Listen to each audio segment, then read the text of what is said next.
you? All right. My day did not go how I thought it would at all. It wasn't bad, but it was Yeah. just, everything just kind of got shifted a couple hours, Uh-huh. I was expecting to get there at the place, because it's the place I go to is a place that doesn't take reservations. Mm-hmm. So I was expecting to get there and, like, just be there when they open, right? Because I live quite a long way from where I went to get my haircut. Because it's where I, used to get my haircut before I moved. And I wanted to just go there again, as my first haircut out since the pandemic started. And but weirdly, there was traffic. There was traffic on the way there. And I wasn't expecting there to be traffic. Why was there traffic? So even though I left 10 minutes early to account for traffic, I got there 10 minutes late. No, I hate that. Yeah, I was stuck in traffic for an extra 20 minutes. It was out there. Hydration before the stream has even started. Okay, let me go get my water. Let's go.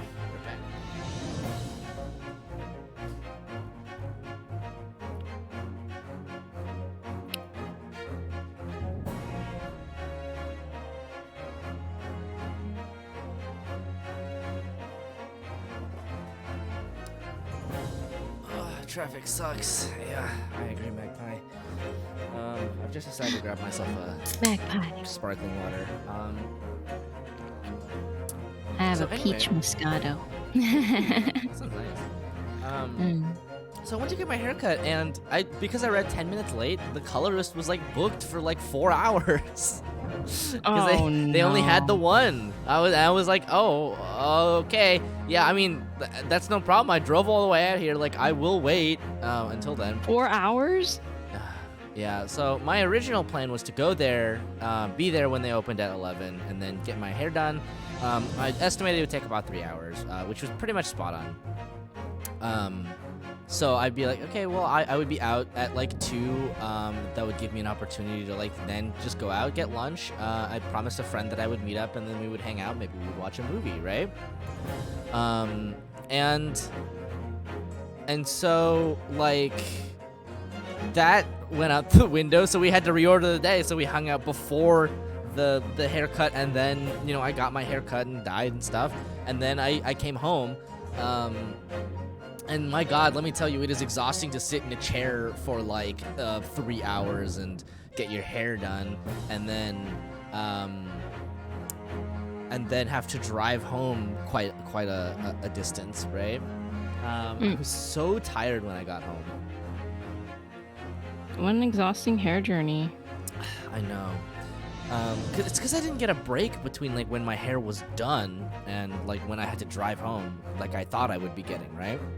And the thing is, I got home and so we're in the process of shifting the house so that it is accommodatable for everybody, because the problem right now is that all the outlets are not grounded, and the Ethernet it would be really hard to wire through the house. So we're doing it under the house through the crawl space, which is generally what people are supposed to do, right? The Ethernet's supposed to come through the walls.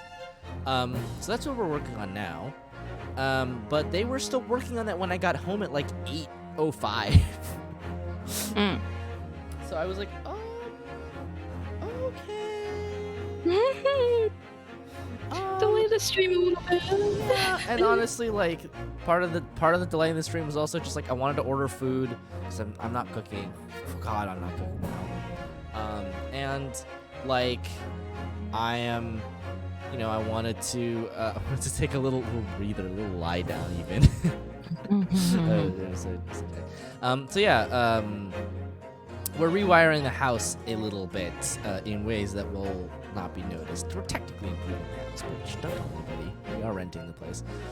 I was gonna say. But it's all wall work, so they're not gonna look at it in the inspection.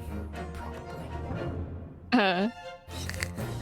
Anyway, So yeah, we're figuring that out, and it's because eventually, I say eventually, it's like 2 weeks. Tyler's gonna move in here, and we're gonna. I'm gonna. Well, I say I'm gonna move into the office. Like my bedroom is going to move into the office. I will be staying put. I have been here, right? And all the outlets here are grounded, and this is where the internet comes from. So all that stuff is like already sorted, right? It's just like it's just that the other rooms don't have grounded outlets or internet, right? A little bit, probably.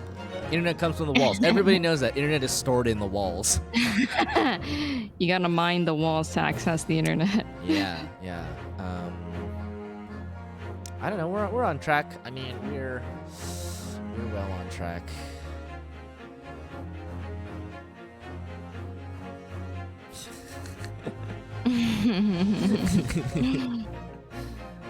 So that's where I'm at. I'm still waiting for the food to get delivered. I think it will be here like shortly. Yeah. And then we can engage the ASMR portion of the stream. I imagine you've already eaten since it's quite late. I've eaten, but I have a popsicle with me, so I'll Okay, ASMR it alright. right now. You'll ASMR it right now, and then you'll relay it to me. Okay? Yeah. Oh man. I mean, I had fun today. I was just driving home, and I was like, man, I am so tired. I don't remember the last time I was this tired, cause like you're at a you go to like the salon, and while they're doing your hair, they're asking you questions, so you have a conversation. But because I've been getting it done for like 3 hours, I'm talking for like 3 hours. So now Wow. I'm here, and I'm just like, well, my voice is very well warmed up now, isn't it? What's for dinner? It is it's Mexican food. I make it like slowly but surely apparent that I don't really enjoy talking while I'm at the salon, and so then I just really? get left Yeah. alone, and I can play on my phone or something. See, this is the difference between us, is that I love to talk to people. Yes, you love talking to people. It's like I'm so like decent at talking to people. Yeah, you are. You're great at it. So to me, I'm just like, yeah, like because I feel like it's not just for you, right? I feel like to a certain extent, like I would feel a little awkward as a stylist if I was trying to make conversation and they were just like, but like it's one of those like hospitality things where like you gotta adjust to how the client is, right? Yeah. Like when I accept it's a place where we're supposed to talk. I mean, yeah, right, exactly. Like that's kind of the expectation, and some people kind of like that. Well, my expectation is I'm the client, and I get to Right, decide exactly. what I want to talk. I mean that's very fair. That's very fair. I don't. And I feel don't, like there is. clam up though. Well, Like, I feel like there's also just a difference between like the scale of which like of our hair procedures. I feel like you can walk into a haircut, and like I'm guessing it would take you like an hour maximum. Yeah, usually an hour. Right, like I was there for like 3 hours. Yeah, I don't normally get my hair colored, so. Yeah. I mean, I suspect that your hair is quite similar to my hair in that coloring it is an entire ordeal. It is a day-long process. Yeah. Well, you feel compelled to talk, but you can't make good conversation. Yeah, I think. Yeah, I feel that. understand. I think the hardest thing for me, because I'm like pretty okay at talking, right? It's pretty easy for me to follow a conversation, and like I feel like salon stylists are like quite good at guiding a conversation, like prompting a conversation if you want one. Yeah. Which is nice. It's an underrated skill for sure. Oh yeah, no, definitely. It's a huge skill, and like I actually prefer it if the stylist is the one who loves talking, and then I can just Me sit too, there and listen yeah. and copy. I really like if the stylist likes to talk. I feel like it was pretty even this time. The stylist liked to talk, and I was like listening, and I was like talking and responding to the conversation. Right? Oh, it's becoming more unhinged. That's frightening. I don't like that. Your latest lightning was only 2 hours. Man, that I gotta say that's pretty impressive. Literally, I don't know if have you ever gotten your hair dyed, Renu? Yeah. Okay, so if you know anything about the procedure, they literally they put the colorist put the bleach in my hair, and she was using the 40 developer, right, which is probably the I think the strongest you can even really reasonably do to a person's hair. Okay. And it's to the point where 40 is like the kind of developer that is so strong that it will melt your hair if your hair is like of the fine sort of like texture. But my hair is like, you know, this is like proud Asian hair. My hair is so thick, so dummy thick, so dummy strong. She left it there for like 30 minutes to an hour or whatever, and like she was washing it out and was like, wow, I have never seen hair like that takes a lightning like this. Like if I left what I put in your hair in my hair for that long, it would melt. It's just crazy. I think my food is here, by the way, so I'm gonna go grab that. Yeah.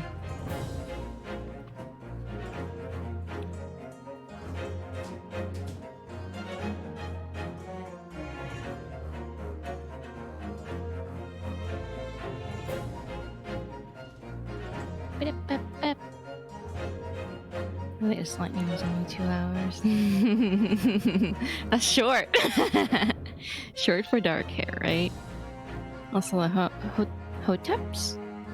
What's...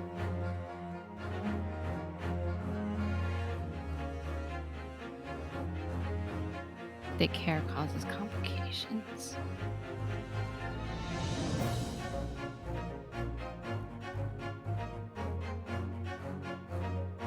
My first bleaching took so long that the stylist left to get food and pick up our kids. No way! No way, Matt! It's so funny. No way. So your stylist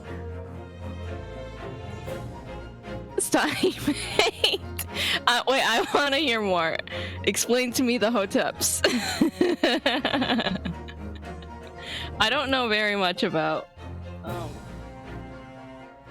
the whole like hair, you know, process and stuff like that, because I don't get my hair like dyed very often. I've only gotten it dyed like twice in my life, and you know, I just kind of let them do their thing, and I just, you know, sat there, right? I didn't really I wasn't really too enlightened on the process of it, so I don't really know much about hair in general. Thick hair causes complications, it's true.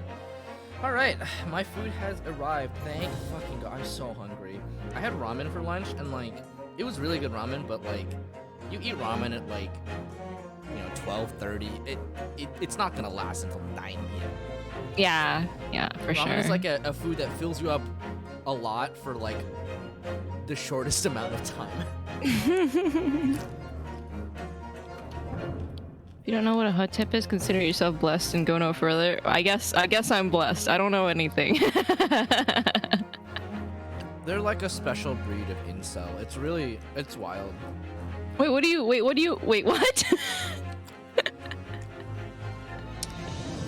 Asian American homeland is just nationalist but black. Yeah, pretty much, right? Huh? Asian American homeland obsessed nationalists but black? I don't even understand. They're like special incels. What are they incelling about? Yes, they're incelling about incel shit. No. You know how incels kind of like, they're under the veneer of like white nationalism. Think that, but like for black people. So black nationalism? But like not quite, because it's so complicated. Oh yeah, you know, I don't know anything about this. Right, exactly. Oh, Renu, no, how come everyone knows? I'm sorry, Renu, that you never had to experience this. You kind of know when you meet one of these people. Okay. And it's a blessing if you don't. They're the ones who say back in Africa, we was kings. Something something kingdom, something something white men are Exactly, taking right? our women. Oh, okay. Something So- something. Okay. So like white incels are always just like, you know who's stealing like our women? It's immigrants and it's black people, Right. right? It's Uh-huh. because I don't have the Chad features or whatever. Sure. And so hoteps are basically just like the problem. The problem is they took our things. Things being women. Okay. Send Renu the Eventbrite page. Okay. Wait. I was so fucking unbelievably like I was so unbelievably shocked when I saw that Eventbrite page because I was just like, this can't be real. But Okay, it I'm is. gonna get updated.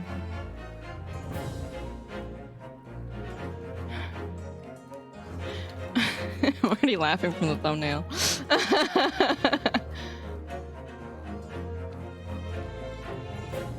It's fucking Amun Ra joined bonkers. wall presents a time to remember. Honoring noble Gary Stebbs, illustrious potentate. Donating illustrious commandress. Past potentate. Harlem Nights soiree.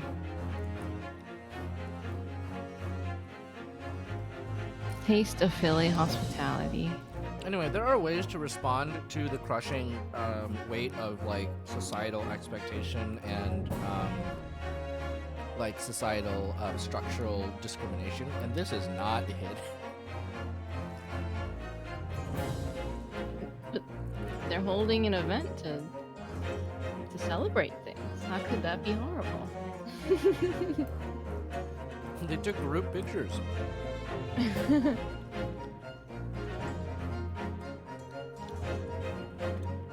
You can donate monies. All sales are final! Exclamation point! Exclamation point! Exclamation point! Exclamation point! Just Exclamation so you point! know, your money will not come back.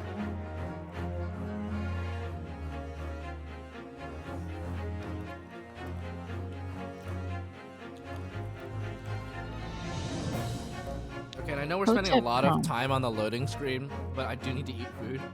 Yeah, you can eat. I'll just chat. Oasis of Norristown, desert of Pennsylvania. And also, so I don't normally get like nachos when it's delivery because it's usually pretty bad by the time it gets to me. Like there's not even any remainder of crisp. But I did Sure. this time because this taqueria has a particular like propensity for messing up my order. Every time I've ordered a burrito, there is I'm batting 1 out of 4 for correct burritos. Right? So one time I ordered a burrito, and you know what I got? I got a fucking tortilla that was just full of rice and beans. What? How is that? I've never gotten, I don't think, like a burrito that was incorrect. I'll be like a chicken burrito and they'll give me everything and then the chicken, right? It's just... Yeah, well, so the thing is, I don't know why this place is just really bad at getting your order correct. And Wow. one time it was a bean and rice wrap, basically, and like, this is the thing, right, about that, which is that that's not something you make by accident. That's something that you make because somebody ordered it, right? So somebody else got my fucking burrito with meat in it and like other things that aren't beans. Oh no, they're gonna be unhappy. You're definitely Exactly. unhappy. One of the other times I got a burrito, it was also incorrect. It said like so okay, we got 2 burritos, and one was carne asada and one was carnitas or something. Maybe one was al pastor. Doesn't really matter.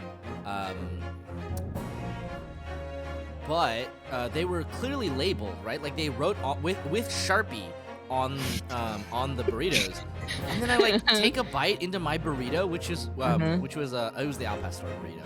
That's right. I remember because I bit into it and I was like, this is beef. This is carne asada, and the other one had the carnitas in it, but they were labeled incorrectly. And also the carnitas that the Al Pastor that I got was like the dregs. It was like one piece of meat for like, you know, every inch of burrito. No.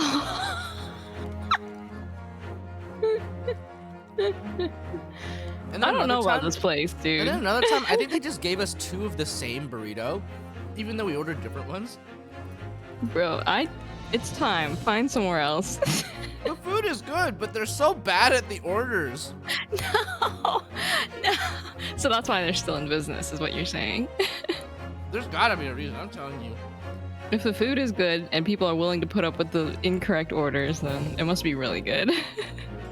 Anyway, I got nachos because I figured they can't fuck that one up. Did they? Can't, like, I think we've narrowed it down to it's confusing for them when they get more than one burrito order in an order. Oh my god, dude. Because that's when the trouble starts. Oh my god, dude. So anyway, if I order nachos, it completely elides this problem. And that's good. That's good. They're crunchy. Surprisingly, still, yeah. Yeah. This place is not that far from my house, to be fair. I was thinking that there's probably a convenience factor in here somewhere. I mean, that's why we keep ordering, right?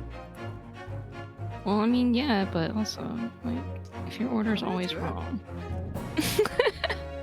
It is good when it is correct. 50-50 shot. Oh, you know what? Actually, one of the other times I ordered a California burrito, which, if you don't know, is a burrito with French fries inside of it, and usually instead of rice. What? And I got that California burrito. It did not have any French fries in it.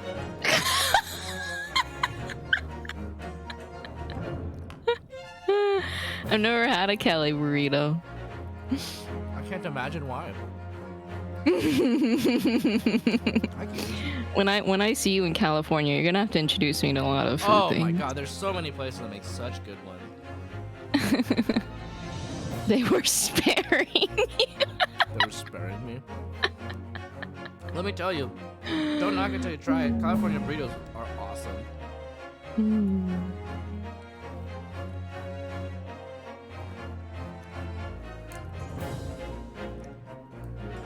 Listen, California basically invented potatoes in Mexican food, and it fucking rules, actually.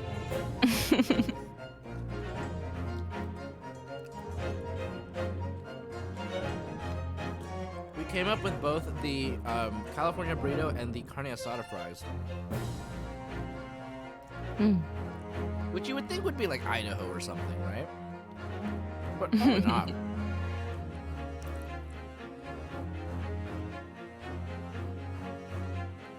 California invented potatoes. Everybody knows that. Well, that's like California, because it's such a fucking big agriculture state. There's some things in California that, like, it's so funny. This is just becoming an episode of the podcast.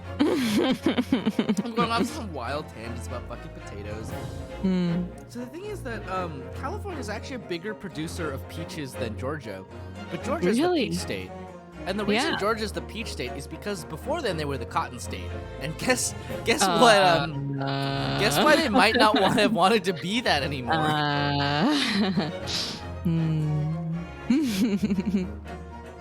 So it turns out, like, it actually kind of sucks to grow peaches in Georgia.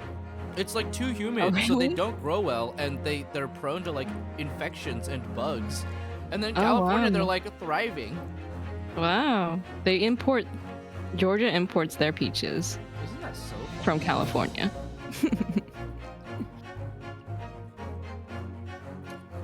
Oh, poor Tyler. What a trooper. I was currently inside our walls fixing our wiring. Oh my god, dude. He's in the walls. But he's sending us pictures of the spiders that live there, and he hates spiders. Dude.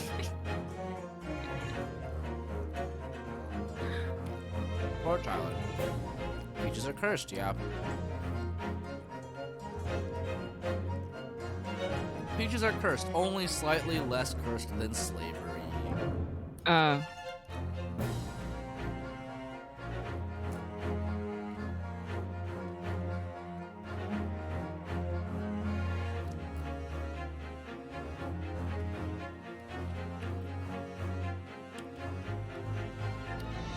think nachos are my comfort food. They're great.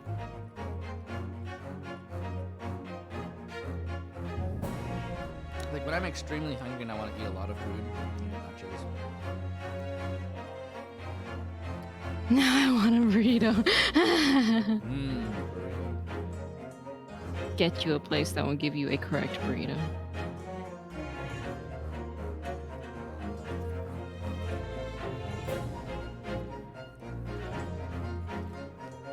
Too long since I had a good burrito. It's been too long since I had good nachos. I never think of getting nachos, even though I love them.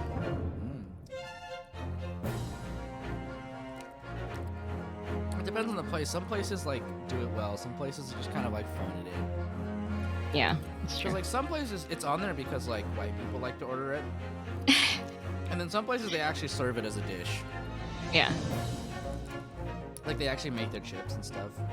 Mm-hmm.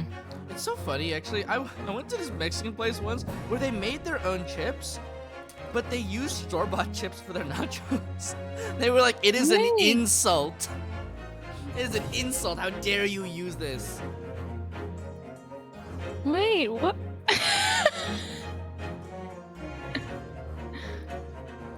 Anyway, I was so fair confusing. homemade chips for this blasphemy. Anyway, a good you know, like homemade or house-made like tortilla chip. They're really good. So good. Mm-hmm. Nacho? Oh You my eat them God. all day. Like if the chips are good, I don't even mind if it gets a little soggy. In fact, it's kind of desirable. You want it to like soak in the flavor. Mm-hmm. But the mark of a good chip is that it soaks up that flavor and it's still a little crunchy. Mm-hmm.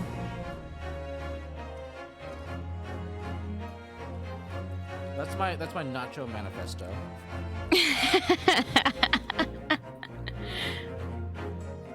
After your ramen blog comes the nacho blog.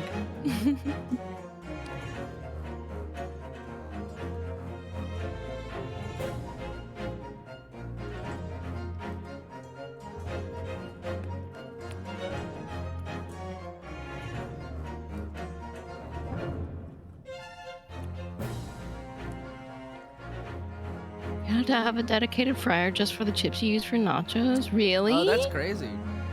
That is I guess crazy. that I makes didn't know sense. that. I guess you would want to like fry them a little like deeper than to keep them structurally sound. Oh. Kind of like how you know, kind of like how Korean fried chicken is like deep fried twice so that when the glaze goes on, it doesn't like make it soggy. Oh. Just quantity wise, yeah, that also makes sense actually. Oh. Mm-hmm. Mini chip. Yeah, that's something that we don't like have any lack of really.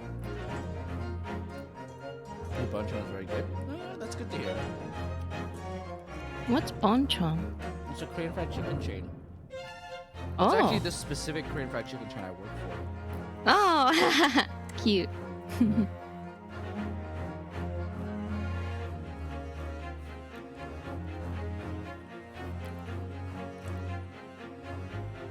Bonitas are cheap and delicious. I think it's the oh, we have Casa Sanchez, I think.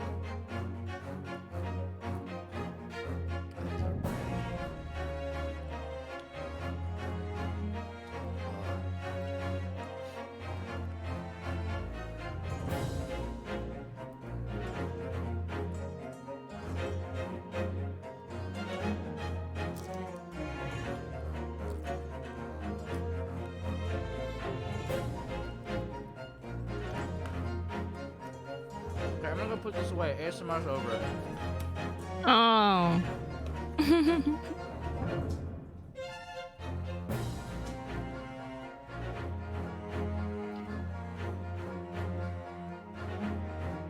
Now I want fried food.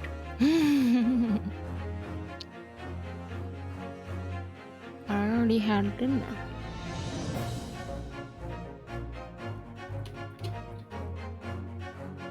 But my mouth is salivating thinking of all this food that you were talking about.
Also, nachos are like the perfect ADHD food because every bite is different. It's just full of different things. You know? I love food that's like that. I like variety in my meal. Also, here, It's so tough to get through a meal that just is the same it's just thing. one over thing. and over Yeah, again. I get tired of food so fast. Here's some pictures of my hair. If you haven't seen them. Oh yeah. Ooh, I like that color. Yeah. Oh, you look so kawaii. The hair looks so good. I'm so happy with it. Aw, yay. It All right. was worth the hours. It was the longest prelude ever. We were sitting at like an hour and 45 minutes after we usually start. Let's play some Ace Attorney. My goodness. Oh god. We're really not gonna play for too long today, I think.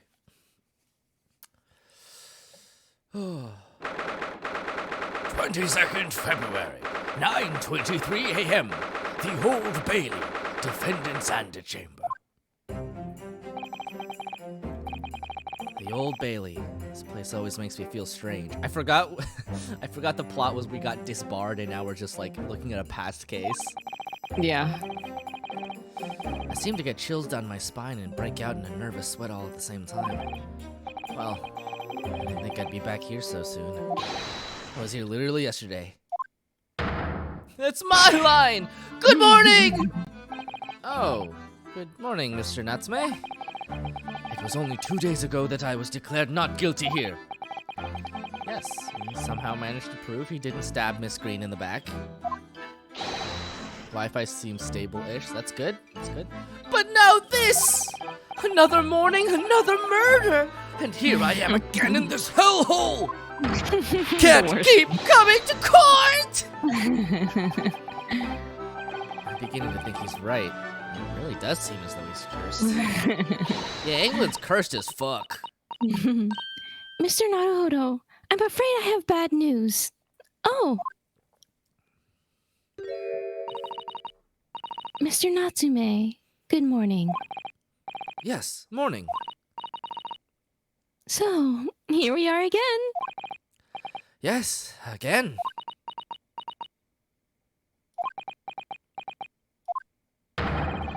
Judicial Assistant Miss Mikotoba Esquires! What's the bad news?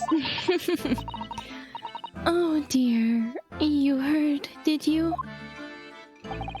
If you come in shouting at the top of your voice, people can't help hearing what you say! Oh, I am sorry. You've done nothing wrong, Miss Susato. Now, what is it?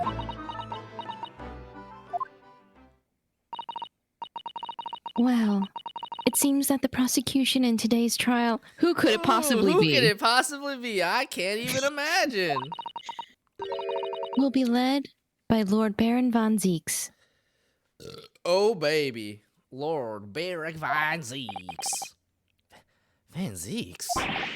Ah! No!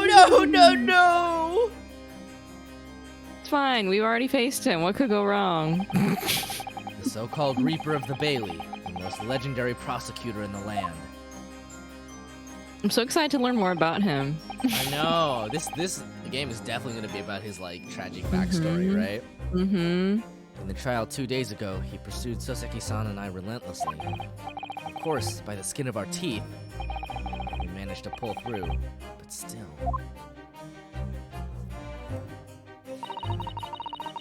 Perhaps Mr. Natsume's acquittal in the last trial wasn't the end of the matter. After all, He hasn't won a case yet, it's fine. That's true. In the entire time we've known him, he's not won a single case. Yes, I know what you're thinking. The legend of the Reaper that says, nothing can save a person in the dock when Lord Van Zeeks is the prosecutor. Oh no. We'll learn about the person who bit and turned him, and it will be tragic. That's true, yeah, we'll learn about his vampire sire.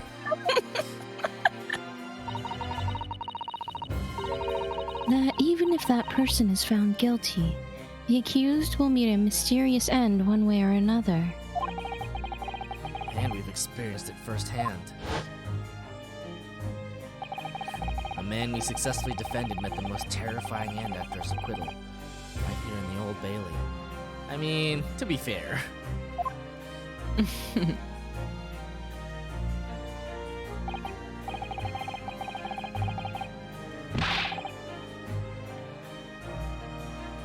Do I have to put up with those ice-cold eyes boring into my soul again? Cursed by evil spirits and now by the Reaper! Pair of petrifying perils! Potentially. Well, if it's potentially, at least you appear to have hope, Mr. Natsume. That's true.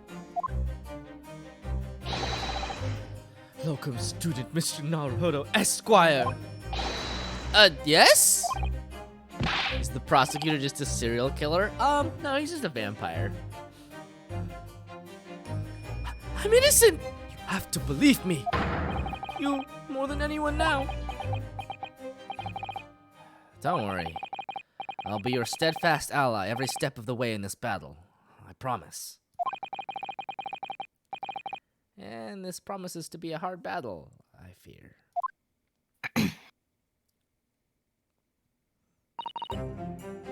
Well,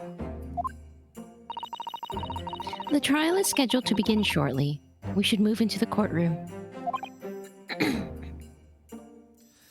Let's go. Oh yes, I forgot to say. I'm afraid he won't be able to make it. Mr. Sholmes, I mean. Wow, sad. You found out that in the previous game that he had nothing to do with the murder of McGilda. Yeah, exactly. It was a government conspiracy. In fact, he was trying to help discover this conspiracy. That's probably for the best. Whoa, my man. Hey. Oh. If he were here, I might be tempted to rely on his help. Oh, that's what you mean. And that could be seen as a weakness. If Lord Van Zeeks were to notice, he'd prey on it mercilessly. Just imagine for a second. Yes. Very cringe. At least, that's my gut feeling. Mr. Naruto. You're right. Yes, you're so right. Oh, well said, locum student Mr. Naruhodo Esquire. Well said. I swear on this sword at my side, and on the spirit of Kazuma that it harbors. I'll show him what a Japanese lawyer can do. I'll set you free. With honor. Oh, yes.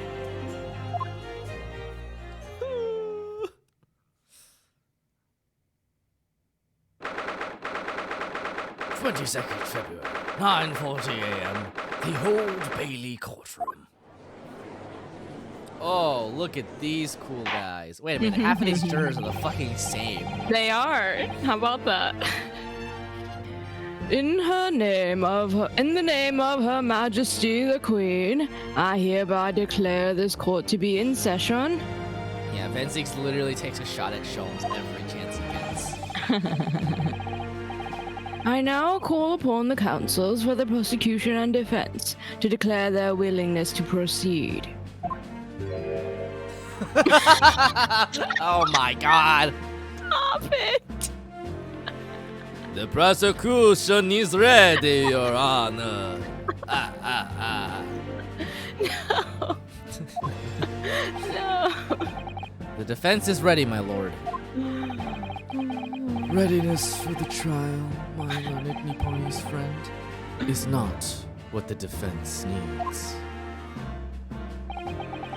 What you need is readiness for your inevitable defeat. It's not just in my imagination, it's really there. Lord Van Zeeks has such an animosity towards us Japanese people for some reason. It was some time ago now that he first became known as the Reaper of the Bailey, I believe. These past few years, he hasn't appeared in court at all. Yet now he's back in the courtroom. Though, for some reason, only when I'm defending. Hey, Judge, is this allowed? I think this is bullying! I think I'm being bullied! This Reaper, with his curious disdain for us Japanese, is a prosecutor shrouded in mystery. It's so funny because I can see the exact sentence structure of the original Japanese there. Still, this isn't the time to be pondering that. I have to concentrate on Soseki-san's trial. Furthermore, I now call upon the 6 ladies and gentlemen of the jury. You have been chosen at complete random out of our great, many citizens of our great empire. Totally at random and not for the convenience of the modelers of this game, to represent the will of the people in this trial. Are you ready to fulfill your duty? Absolutely. I had a feeling this lacking one instant before. I must say that I feel especially ruthless on days when my hat refuses to sit right. Oh my god, these are all the same! Oh, well, I rather like how you're wearing a hat. I think the ruthless look is very fetching, actually. Wait, this is different. She's different. She's different.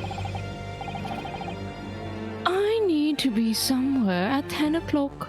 I have a very important meeting. Let's make this quick. I couldn't agree more. I need to take home 5 bob tonight or the missus will go through the roof. Oh, may the Lord show us all the light here and lead his flock to a righteous verdict. Our Lord and Savior Jesus Christ. He died on the cross, you know. And then, when they buried him and put a big rock in front of the tomb, 3 days later did he emerge alive. Grandpa, how come you're on the jury 3 times? I don't know how I ended up this way. Did you know I'm a surgeon as well as a preacher? The British jury system is so very different from our own, isn't it? Yeah, I didn't even know you could have the same jurors again. That doesn't seem right. It's quite extraordinary to think that the power of judgment is in the hands of 6 members of the public. 6 very familiar members of the public. Yeah, almost all of them look like we've met before. And that the judge can only pass sentence when all jurors are in agreement about the defendant's guilt. 6 citizens of London, chosen at complete random. random. Or at least that's the idea. The prosecution will draw attention to the fact that the accused was on trial here but 2 days ago.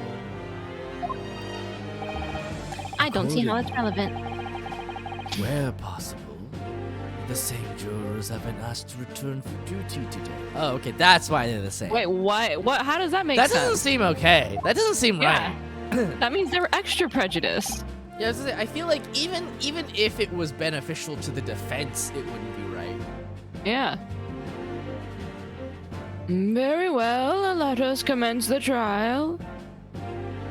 like, this is a completely different case. Like, you wouldn't, like, you would want different jurors unless it was exactly the same trial. Which you're not supposed to do, because double jeopardy. Lord Van Zeeks, your opening statement, please. Ladies and gentlemen of the jury, it is not the intent of the prosecution to cast doubt over your past decision. However, the innocent verdict afforded this eccentric Nepalese before has had dire consequences. This is why you don't do the same jury. Did the accused repent for his wrongdoing in that affair? Far from it. Instead, he used his freedom to Sorry, that was a bit of a tongue twister. Instead, he used his freedom to perpetrate a most blood-curdling crime. One of murder. Namely that of the attempted murder of his neighboring lodger, an innocent Englishman. To explain the circumstances of the crime, the prosecution calls its first witnesses to the stand.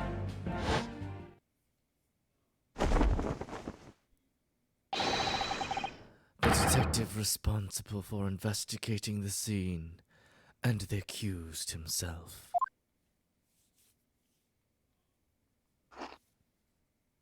Oh, there go him chippies. Witnesses, your names and occupations, please. Yes, sir. Tobias Gregson, Detective Inspector at Scotland Yard's Homicide Division. Back to household repairs. My guy, it is 10 p.m. Oh my. Don't break nothing. Soseki Natsume from the Empire of Japan. My government ordered me to come here as a student to study your language and culture. It's quite something, I must say. I'm not sure about this boiled eel business, I must admit. We usually just grill them, and that seems to work fine. It doesn't turn into this weird goo.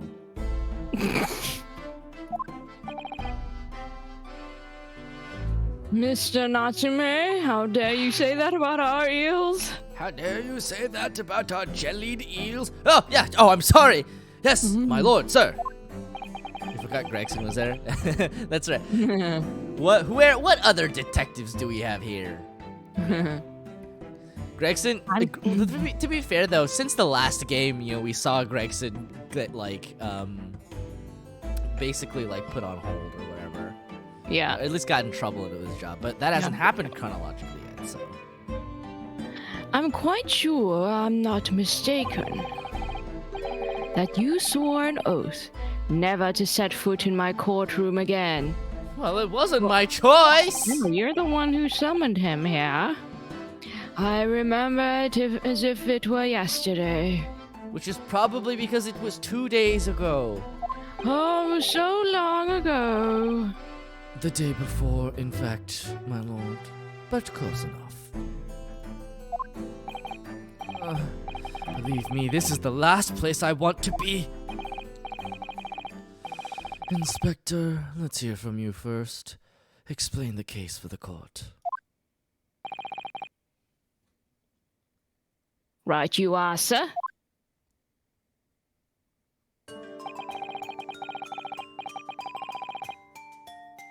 The incident occurred at the Garadeb household where the defendant has lodgings. In the ground floor room of the victim, Mr. William Shamspeare. The defendant had already admitted to visiting the victim on the night in question. Mr. Shamspeare collapsed in his room as a result. Oh. Sorry. I keep pressing the right click button, which also progresses the text. Collapsed in his room as a result of poisoning by strychnine. What?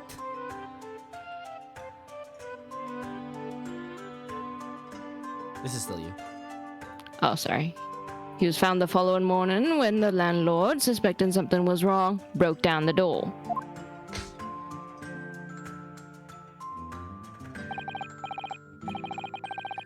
This means, I presume, that the door to the victim's room was locked at the time of the incident? Correct, my lord. It was locked from the inside, making entry to or exit from the room impossible. Although, according to Mr. Shamspeare, although the victim, Mr. Shamspeare, lives to tell tale, he very nearly didn't. The man was halfway to heaven when we first found him.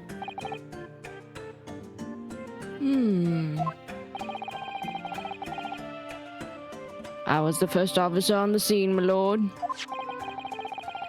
And I have a photographic print here that I took at the time to show how it looked.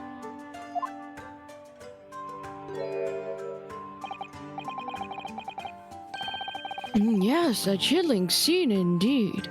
The man looks very much deceased. He looks like he ate half a bar of soap.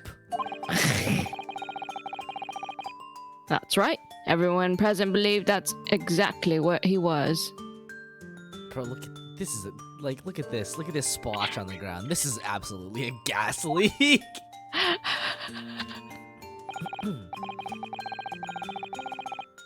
Very well, I shall accept this photographic print as evidence for the court. Crime scene photograph has been entered into the court record.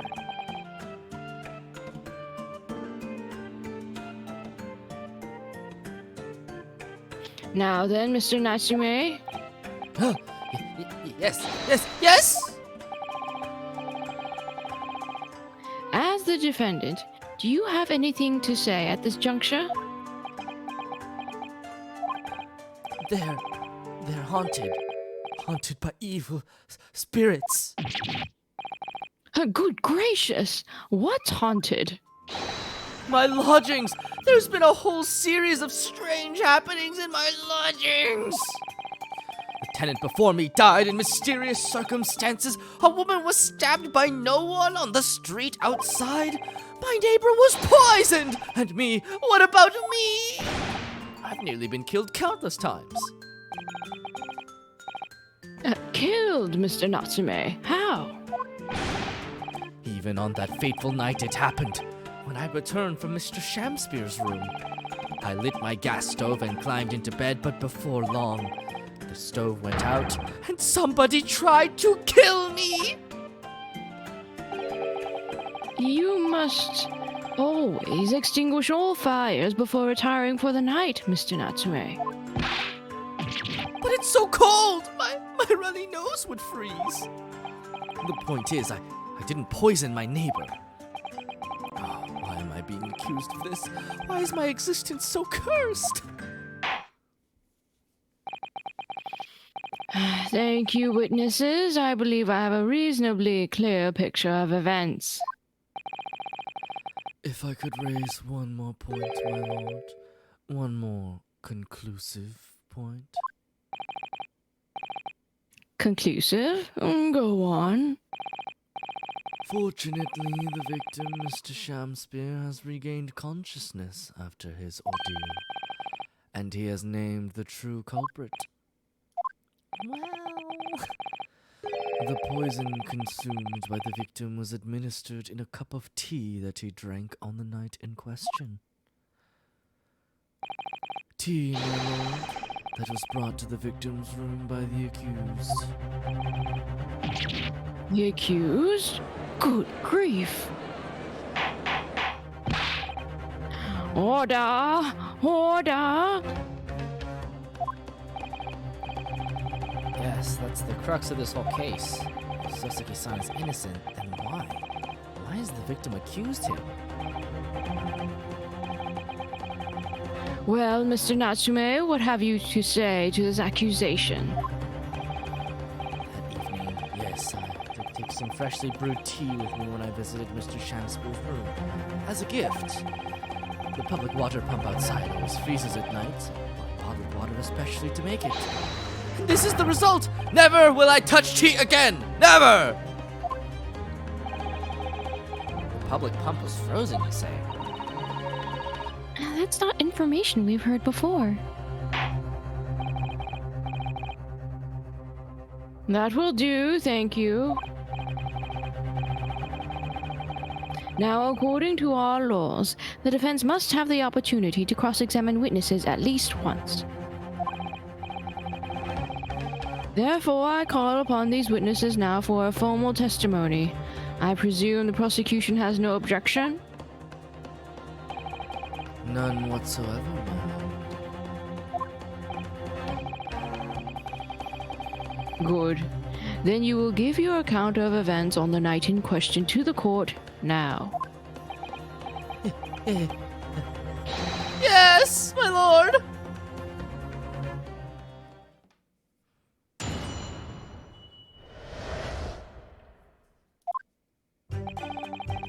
It was around 9 o'clock that evening. I visited my neighbor and I took some tea with me as a gift.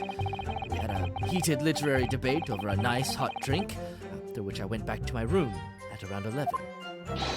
Ah, my tea was completely harmless. He couldn't have locked the door behind me otherwise, could he? Strychnine takes some time to have an effect on the body. People don't keel over immediately after taking it. The victim would have been perfectly able to lock the door after his guest left. The argument still stands. Maybe these lodgings are cursed. Yes, I see. It all seems relatively straightforward. Excuse me, but that testimony does raise one rather crucial point, I think. Mr. Natsume claims his tea to have been harmless. Presumably, though. The teacups have been examined for traces of the poison, haven't they? Why didn't I think of that? Why didn't you think of Not as it? good of a lawyer. Well, as it happens, no. We haven't been able to. Oh, word? Did I hear you correctly, Inspector? Scotland Yard has failed to examine the suspect's substance? Bro, what are you even here for? What are you doing here, dog? How could you have overlooked something so important? Isn't that the first thing you should have done? My learned Nipponese friend is falsely incensed. The inspector said Scotland Yard was unable to examine the tea, not that it was overlooked. Unable? Why? It's simple enough. There was none left. Not a drop. Someone must have been very thirsty indeed. They even looked the bottom of the cup. Wow. With current scientific techniques, it's not possible to test for poison under such circumstances. We only need a drop, but that one drop does actually have to exist, funnily enough.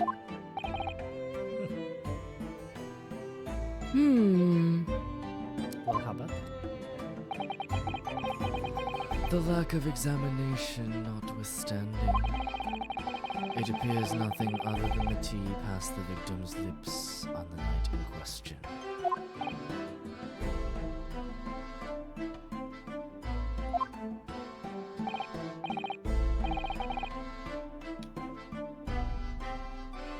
I see. Thank you. The matter is clear.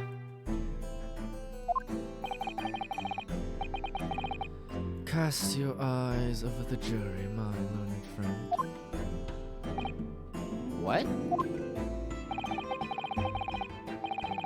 You can see it in their faces, I'm sure. The recognition of the accused's guilt. Your client's fate is all but sealed. In mere moments from now, you will lose, and your compatriot will be damned for all eternity. Oh, he's right. I can feel all 6 of the jurors looking daggers at me. But I can't let them beat me down. I won't. Counsel for the defense, proceed with your cross-examination. Yes, my lord. Cross examination.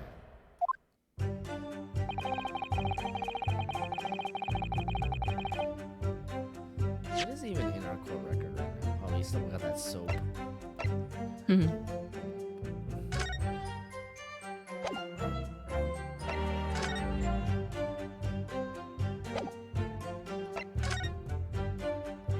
So I guess now is a good time as any to examine stuff. This is the teacup from which Mr. Natsume was drinking. Yes, unlike the other one, the inside of the cup is completely clean. I suppose he must have drunk the contents before the tea had a chance to leave a mark. I always gulp it down too. Sorry, Mr. Naruhodo? Well, if you just sip it little by little, it goes cold. Clearly, I shall have to instruct you in the proper way to take tea. Fucking uncultured swine. Hmm.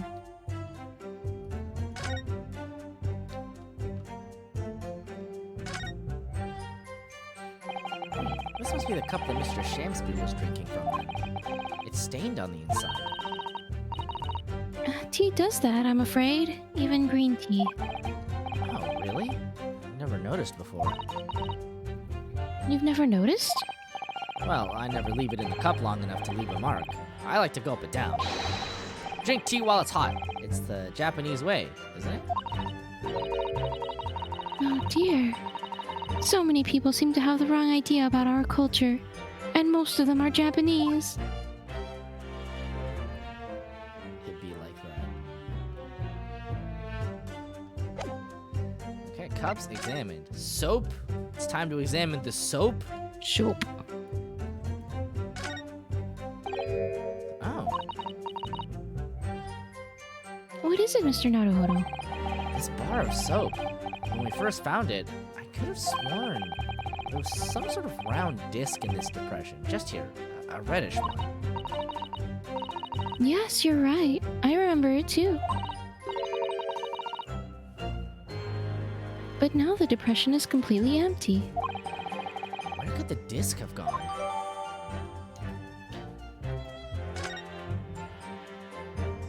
No disc?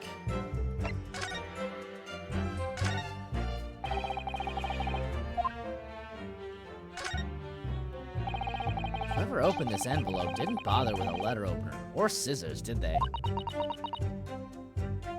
This case is just Susato being disappointed in Renosuke. I feel like every case is that. Uh-oh. Yes. Whoever opened it was clearly someone with an unrefined temperament.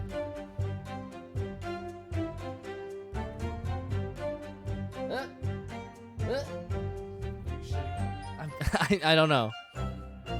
Renu, you still there? Huh? Okay, we're good.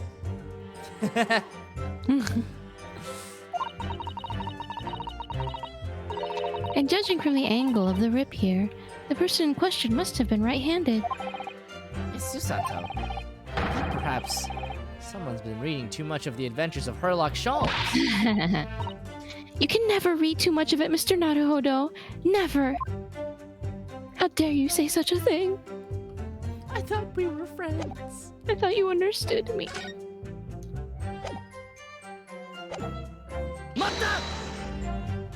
Mata!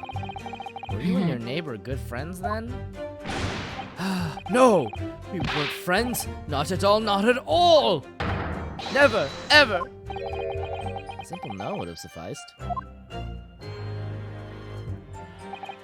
Then, why did you decide to pay him a visit? Mr. Shamspeare fancies himself as having great literary knowledge. As a fellow scholar of English literature, it's me, we find much to talk about together.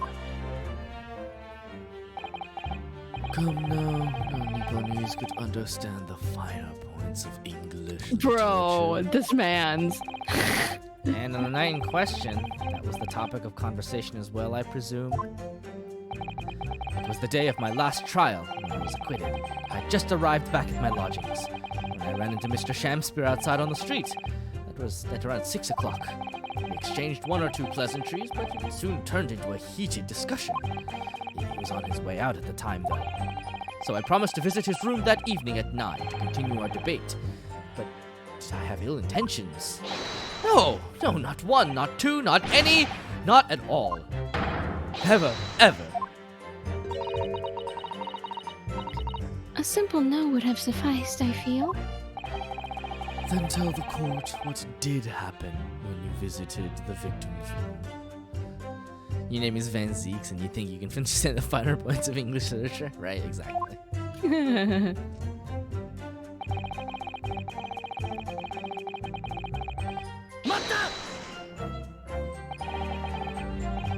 A literary debate about Shakespeare's works, I think you said, didn't you?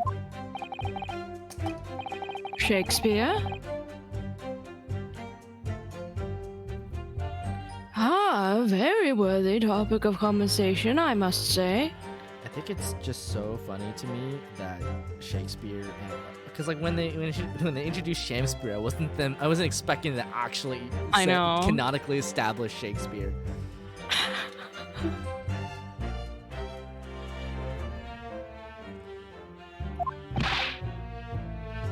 Oh, yes, my lord. Romeo and Juliet, who was stronger? It was a profoundly pleasurable parley. Romeo and Juliet? Who was stronger? That is obvious. It would obviously be Juliet. She was jacked as hell.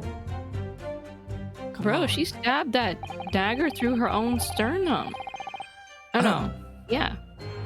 I know I'm going to regret asking this, but how did the debate go?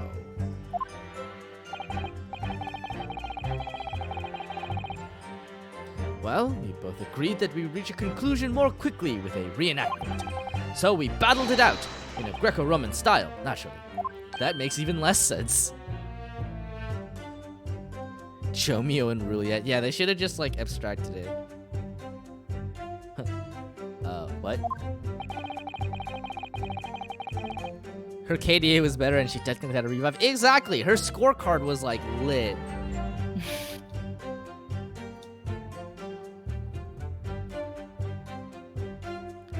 Mr. Shamspeare had all sorts of costumes in his room for just such a contest. So when you say a reenactment, you mean you were actually in costume? Wrestling? Let's go. He as Romeo, I as Juliet, Let's go. and after a vigorous, wild tussle, I, as Juliet, came out on top! A victory I'll cherish forever! Wow. Let's go. I dare not imagine the terrible scene of carnage. The fact remains that it was you who prepared the tea and took it to the victim. Correct? I boiled the water in my room and made a pot to take with me. I had heard that he was too poor to have tea himself, you see.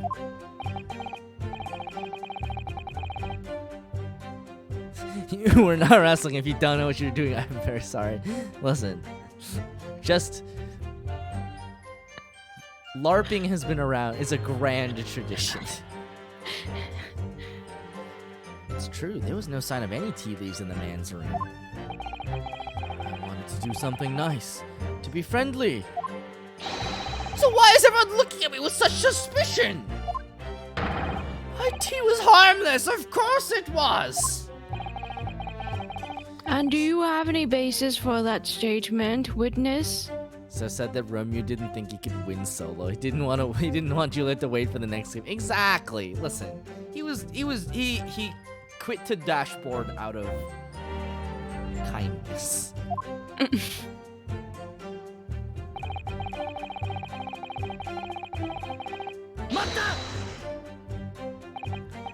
Yes, there was not a drop of tea left in the victim's room anywhere, was there?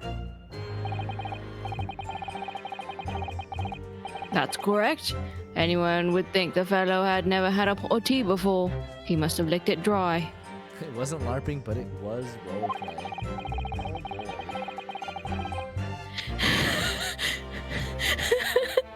It's live action, alright. Oh boy. Which is a pity, because 1 drop is all we would have needed to analyze it for poison. And you say that you returned home to your room at 11 o'clock, Mr. Natsume? Yes, definitely. By heaven and earth, I swear it.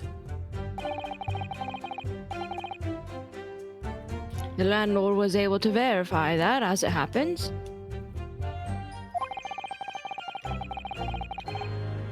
He confirmed that the defendant went back to his room at 11 that night.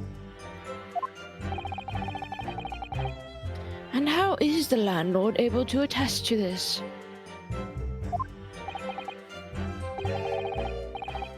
He said it was the lamps, I believe.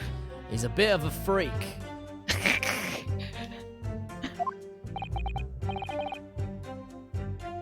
The lamps, Inspector? When tenants return to their rooms and start using gas, the lamps in other parts of the house flicker. Yes, Mr. Garadeb seems to pay a lot of attention to the comings and goings of his tenants. This is so funny because, like, it feels like one of those things where it's just like, again, Mr. Garadib, a little bit weird, but it's not a sin.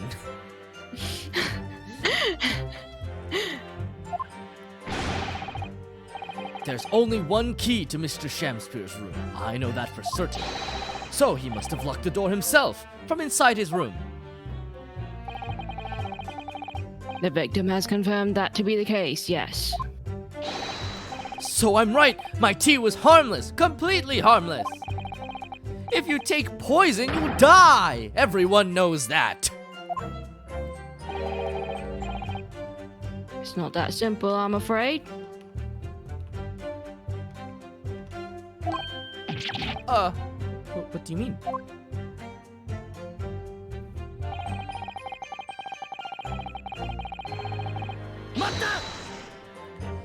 There is now an Ethernet port in my bedroom. Cool. I'm honestly kind of impressed. And one less electrical outlet. Yeah, I don't think we were using that one anyway, so I think it's okay. How long does it take for symptoms to appear then?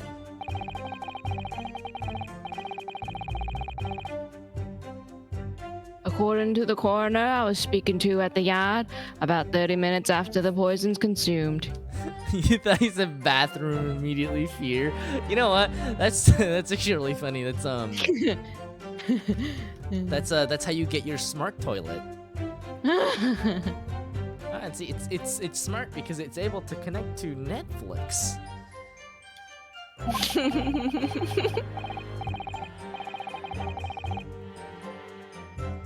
Then the victim suffers violent convulsions, cramping and stiffness, and eventually dies from asphyxiation. Oh God, stop. The feeling your bidet has subtitles. I will say this. That is the number one thing that I miss from my parents' house, which is that they have bidets in all of their toilets, and we do not have bidets here. Wow. You know what? I feel like when you use a bidet, when you invite a bidet into your home, you become a bidet like household, and you become kind of a freak about it because like it's like so much better. It's like opening your eyes to the truth. It's like an enlightenment. I've never used like one. Straight up. It's actually, you know what? After you use a bidet for a couple months,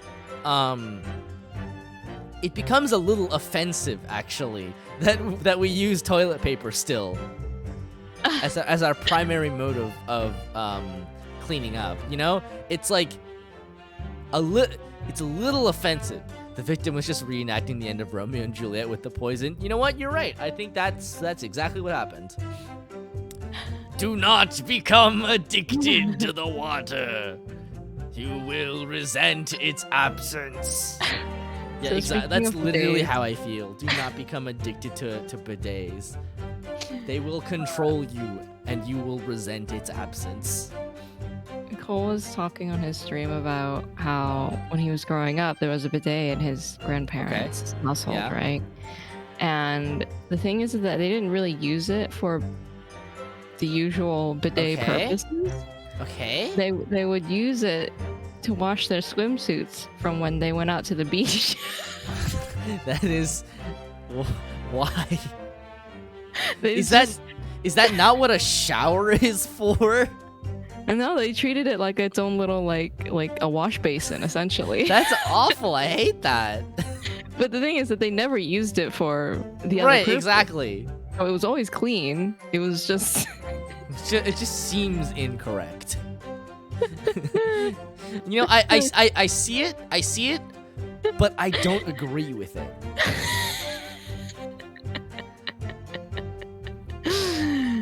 Anyway, hydrate. Oh, we hydrated. Oh. Oh my god, 2 more.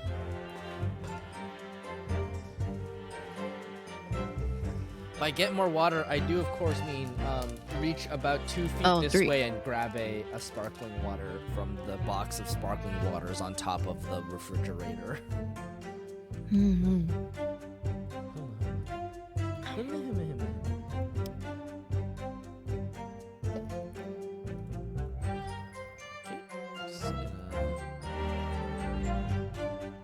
Oh shit, I have some of these from last week. I'm just gonna complete all these requests. Too much more after I can drown you already. Oh yeah. It's okay, Keeters. I haven't been streaming as often. It's just the weekly ones right now. And I don't think we're gonna do... There's no tier list this week, but maybe next week there is? Yeah, I think next week we're doing tier list. Are you good for Ace Attorney next week? Yes. Okay. I promise it'll be on time next week. Today was some, People on the walls. yeah, extenuating circumstance. Anyway. So there's a 30-minute interval between when the poison is ingested and the onset of symptoms. There seem to be a lot of different types of poison in the world, that's for sure. Tyler's moving in next weekend? Listen, Tyler can move in, and by 8 p.m., I'm sure you won't need me to lug shit around anymore. Oh dear. Death by poisoning again. It's always so awful. Did you? This is a fun fact for you. Did you know that poisoning used to be viewed as a feminine way of killing somebody? Yeah, I did know that. Yeah. Because there's like a history of poisoning being seen as like a cowardly thing, Yeah. and being like a thing that doesn't require you to kill somebody with your own hands, which was seen as Right. very feminine. And also because a lot of fed up wives just arsenic poisoned their husbands. Such a Yep. womanly murder. I know, such a hot girl summer murder, if you know what I mean. Oh my god. Girl boss. Oh my god.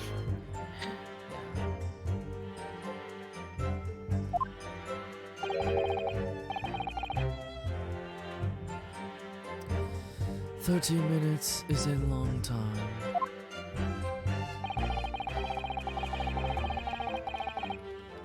Certainly long enough for the victim to have locked the door behind the accused after he left.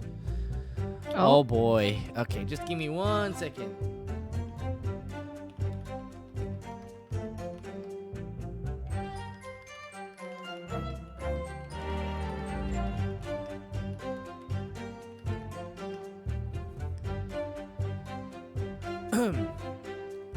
No, 'tis not so deep as a well, nor so wide as a church door, but 'tis enough, 'twill serve.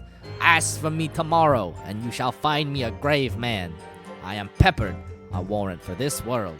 A plague o' both your houses. Sounds. Excuse me. Sorry, that was Wow. intense. A dog, a rat, a mouse, a cat to scratch a man to death. A braggart, a rogue, a villain that fights by the book of arithmetic. Why the devil came you between us? I was hurt under your arm. Help me into some house, Benvolio, or I shall faint. A plague of both your houses. Gaslight, gatekeep, girl boss, giant.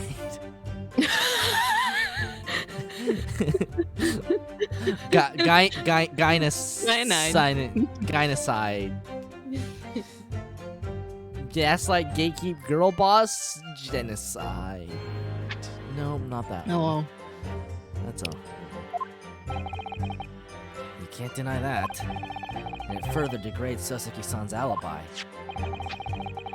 I have the medical report from the doctor who examined the victim here, my lord. It's my favorite poison, arsenic.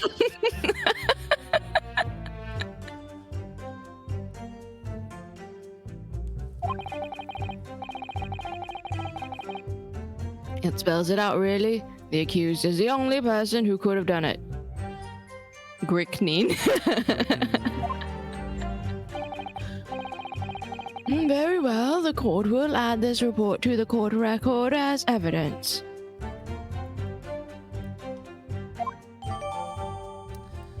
The victim's medical report has been entered into the court record. Oh, yes, I see it here. Delayed onset of symptoms. Great. Gelsemium is the only poison you found that starts with a G. Wow, Wow, more justice for G starting poisons. I've never heard that word before. I like a good arsenic. The argument still stands, you say?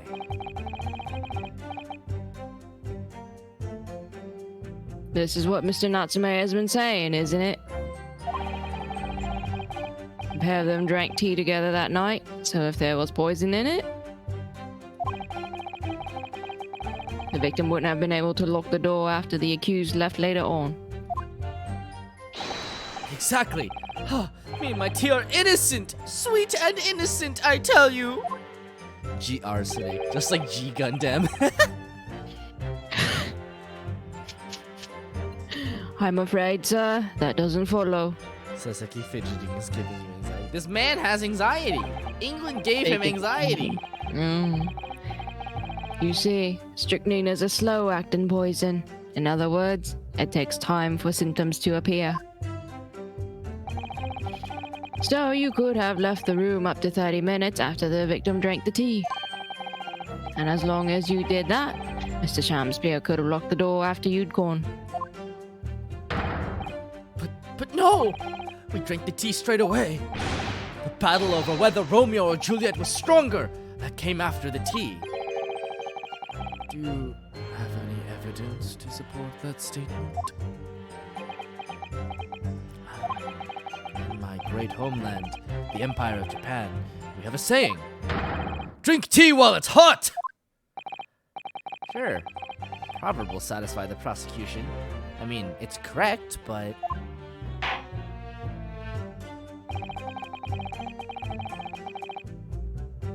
I'm afraid there's no conclusive proof to support the defendant's assertion.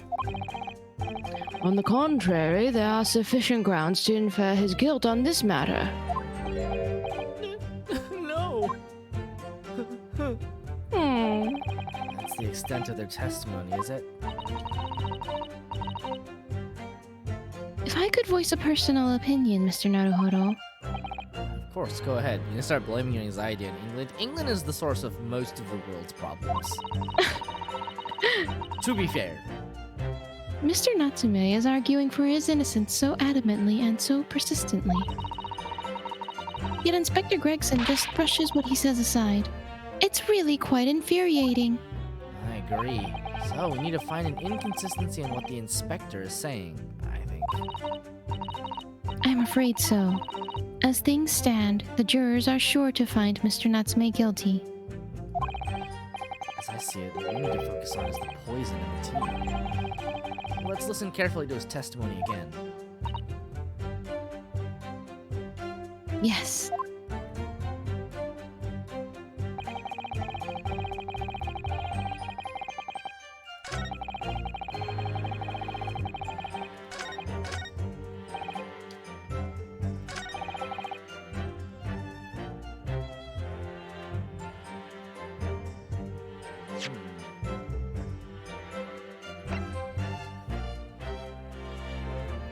Generalized anxiety disorder? No, this is Her Majesty the Queen of England's anxiety disorder. Yeah. Let's see. It's other details. Let's see. William Shakespeare, cause of coma, ingestion of a small quantity of strychnine. Toxic effects present 30 minutes after ingestion. High likelihood of the substance having been mixed with the tea the victim was drinking, but no sample could be obtained for testing. Investigative conclusions. The poisoning incident occurred about 1:30 a.m. on the 21st of February. Assessed from the victim's pocket watch that appears to have broken when the man collapsed after delayed onset of symptoms. No container for the poison was found at the scene. Weird.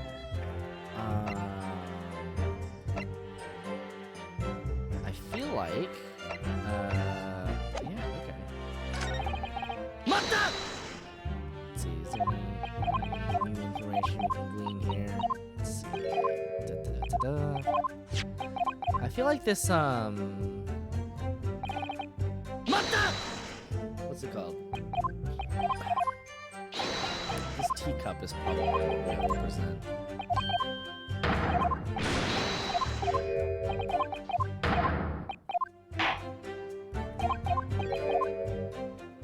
East India anxiety, yeah.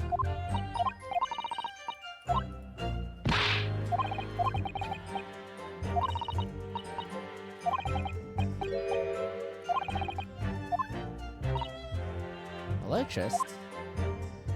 Good to see you. Hi, Trist.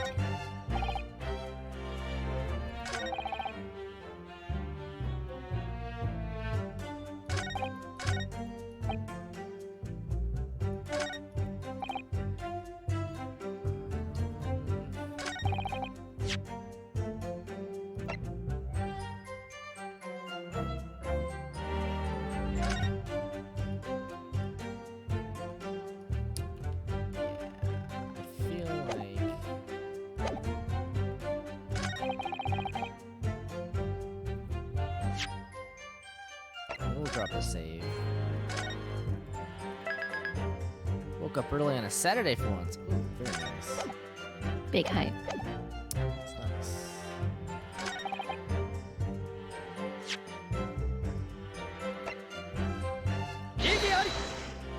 Not quite.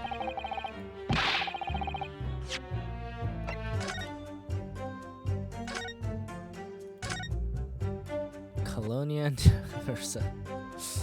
Nice.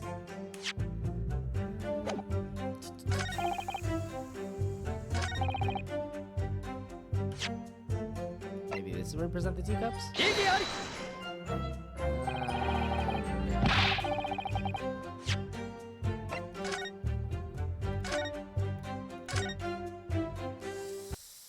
What do you want us to do?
This picture doesn't seem to help us too much.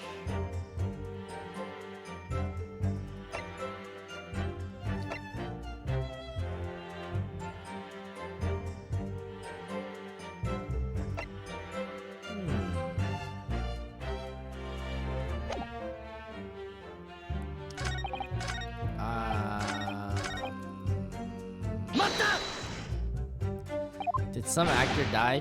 Well, this is the thing, right? Is that he didn't die at all. He is still alive.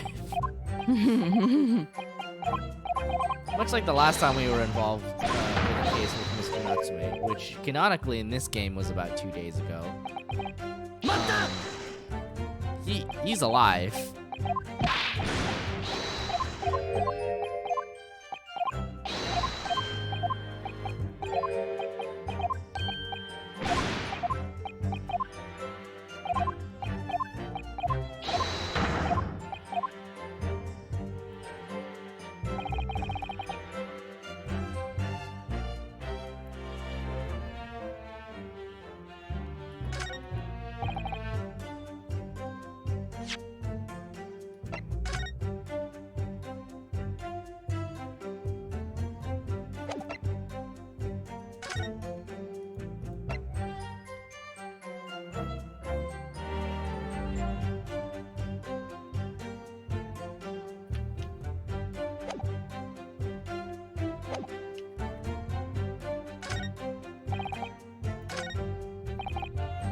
Was it a Romeo or Juliet costume? It was some kind of costume. I think that's just how he dresses, though.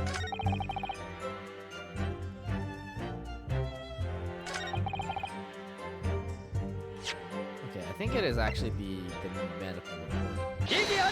Yeah, there we go. Nice. The argument still stands, you say? I think not, Inspector.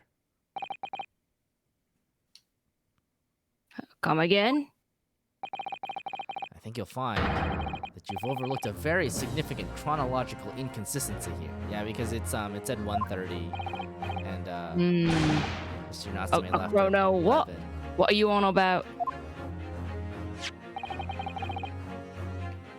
According to this report, the victim must have consumed the poison at around 1:30 in the morning, and yet the defendant, Mr. Natsume, left the victim's room at 11. Mm-hmm. Ah. Yes, that's right. There's more than 2 hours of missing time there.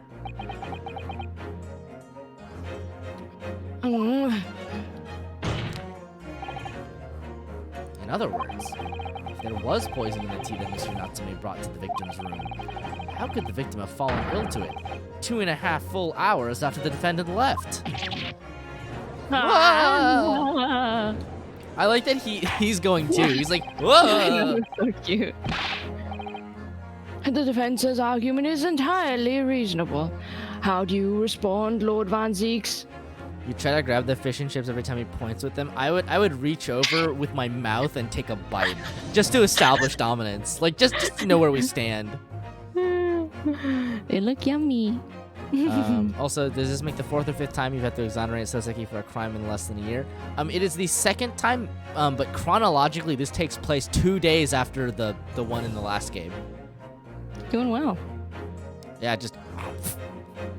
munch, munch, munch.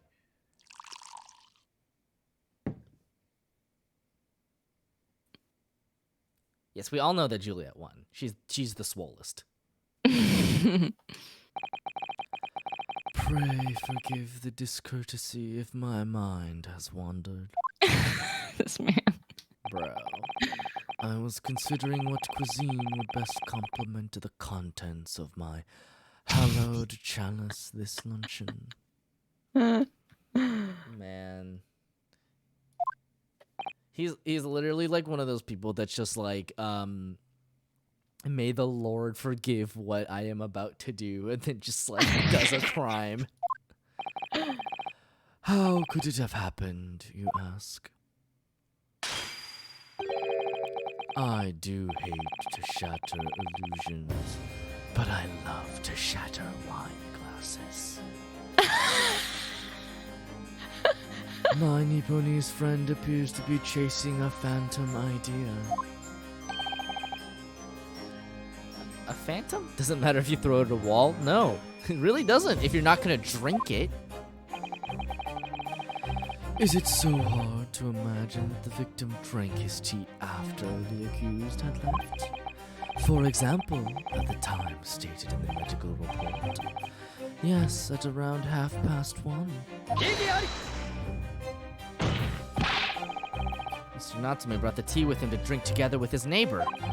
And in Japan, there's a well-known saying, drink tea while it's hot. Bro, what the fuck are you talking about? That's the dumbest shit I've ever heard. You live like this? Damn bitch. And in my country, there is an even more apt saying. There is nothing more refreshing than cold tea. The point is, that doesn't sound right. The point is, if there was such a long gap, there may be other ways to explain how the victim came to be poisoned. Other possibilities. What sort of possibilities, Counsel? Well, that's kind of what I'm trying to imagine now. Well, for example, the man could have had another visitor. Another visitor? That's a very bold assertion, my old friend. From someone who has nothing to substantiate it. You're European, you don't drink tea any lower in temperature than the axe crack of hell. Yeah. or the victim could have taken the poison of his own volition. You suggest this may have been a suicide, Counsel? Well, he's not dead, so it could just be an attempt. Mr. Shamspeare has categorically denied suicide. Well, that does rule that out, doesn't it? The idea can and must be discounted. Iced tea with fish and chips? Ooh. I just ate and this is making me hungry. But he could be lying.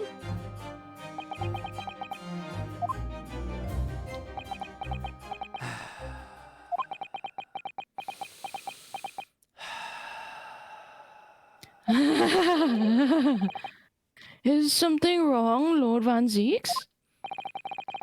I was listening to the sound of the carriage pulling up outside the courtroom. Pray forgive the discourtesy. Carriage? What carriage? It would seem that the key player in this case has just arrived. Oh. Hmm?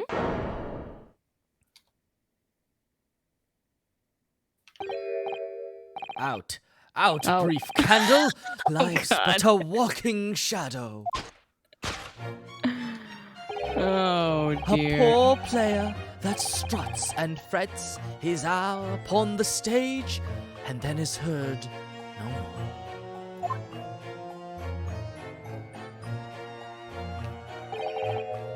It is a tale told by an idiot full of sound and fury, signifying nothing.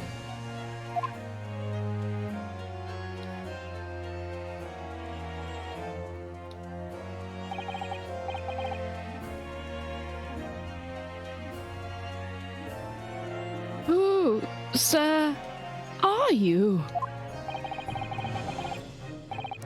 William Shamspeare, my lord. Alas, 'twas I undone by these bitter events. I am the victim. What? He's doing well. What is he doing here? He recovered from that poison really quick. The prosecution seeks to call this gentleman to the stand. With his testimony, my learned friend's futile resistance will be utterly crushed. Calling him as a witness? Witness to my own murder attempt.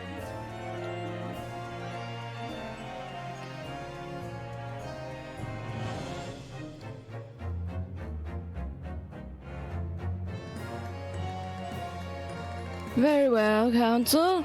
I grant your request with interest. I'm curious to discover what the court shall hear from the victim himself.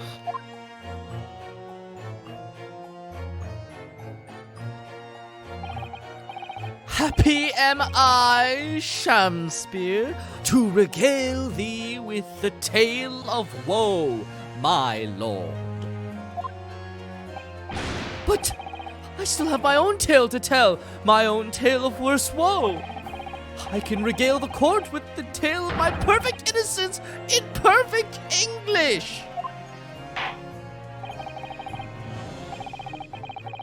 That will do, Mr. Natsume. Let the court now hear from the victim. It's supposed to be actually Shakespeare. So they are discussing Shakespeare's work. Mr. William Shamspear is an actor. Actor? They're making him stand next to the suspected murderer? That's true. My god, look at this smug guy. The fuck? Alright.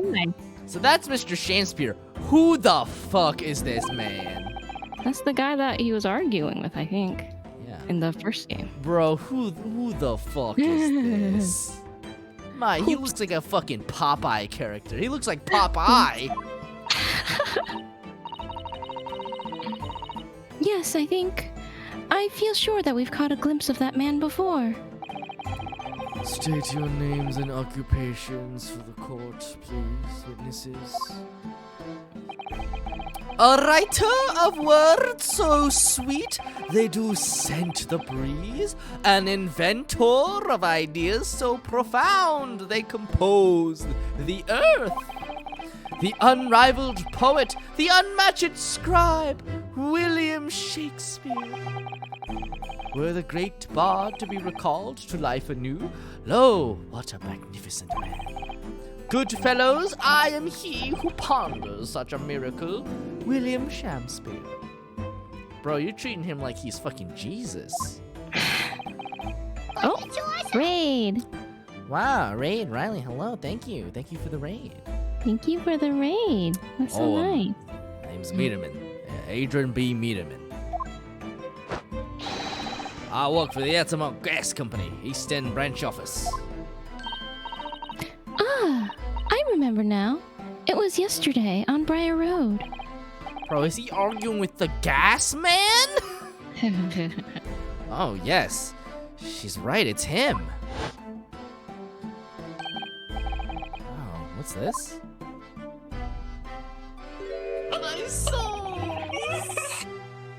Same disorder, thank you for the follow. That's rad as fuck. Rad. What's that man doing over there? Looks like he's trying to see into Soseki-san's lodgings, but, you know, there's bricks in the windows. So what is he doing?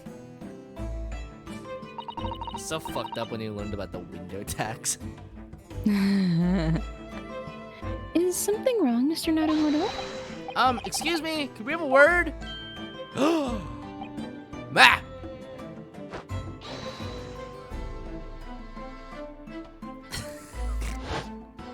He's taking a good look at those bricks. He fucking posed and then disappeared.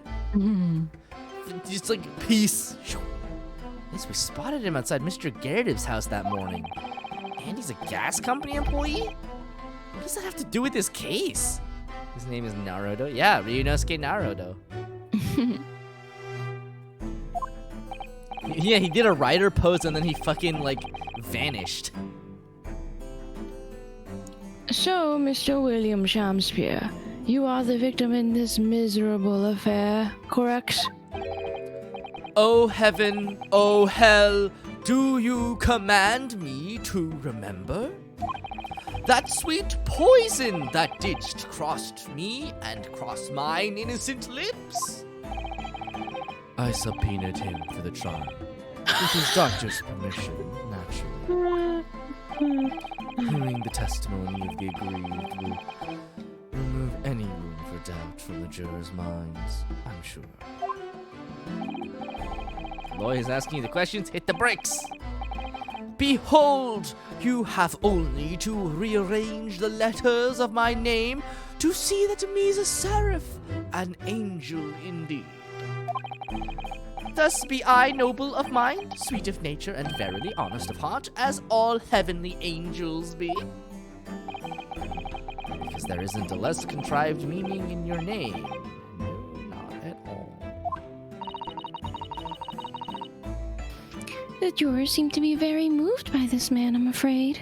They do love the theater. They're actually taking this serif anagram idea seriously? When in doubt, breaks. Thank you, witnesses, for your illuminating introductions. Hey, look, the maintenance men have arrived in my room. But, my lord, what's the man next to Mr. Shamspeare doing here? The gas man, I mean. Gas man. I'm the gas man. What, me? Well, now. Allow me to enlighten my learned friend. You recall, I presume, your earlier impertinence? Oh, no. When you suggested the victim had another visitor to his room on the night in question. And moreover, that the victim is a compulsive liar. What? No. No. I didn't quite say that. No, never. The gas man cometh. This young chin stroker here is to convert your wild claims conclusively. Or controvert, I see. Is that not so, Mr. Meterman? Hang on, no, I'm just here. He's an actor, he's a professional liar, it's true. Two classes pass out. Poise the cause and justice equal scales, whose beam stands sure, whose rightful cause resides. Thank you. I hereby call for your formal testimonies. You will tell the court as lucidly as possible what happened on the night in question. One may smile and be a villain. Yes, it doth pain me, but let the truth be spoken. The truth of that wintry night of my discontent.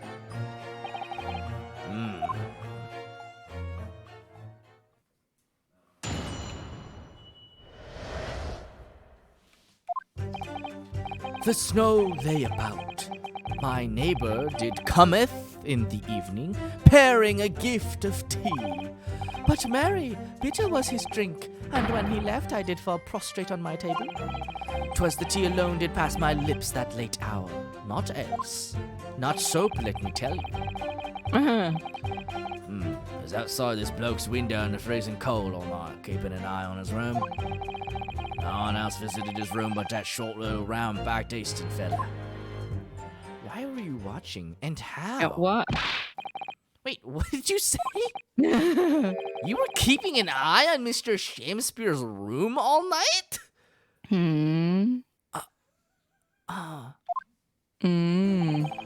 That's right. Of course, the bloke's window is all but blocked up by that. There's a little gap in the brick so you can see into the room. Bro. There's gotta be some kind of... Listen, I know we're in old England, but there's gotta be some peeping lost, you know? So I spent the night trying to keep my teeth from chattering as I peered in through that. What? Yeah, why?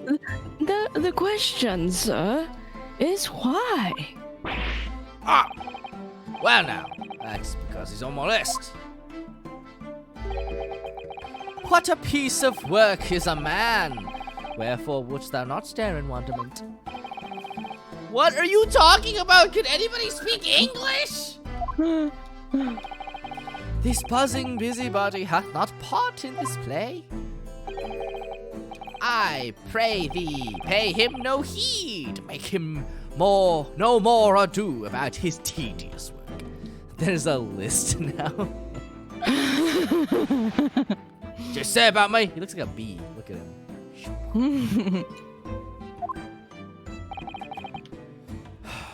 Calm yourself. This court is concerned with what happened on the night in question. Hello, Johnny Ace. Nothing more. Hi, Johnny. Indeed, that is so. He was watching them do the Greco-Roman feat of strength. Exactly. He was watching very intently in this Greco-Roman display of strength dressed up in costume. Entertainment. And as the testimony we have just heard clearly reveals, there was no one other than the accused present at the time who could have carried out this crime. This seems bad for us.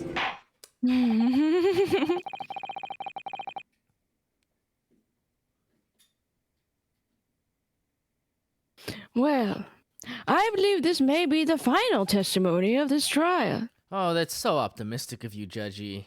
There's no way. I should have warmed up the soul. I'm sure something was getting warm. Now, counsel, the defense may proceed with the cross-examination. Yes, my lord.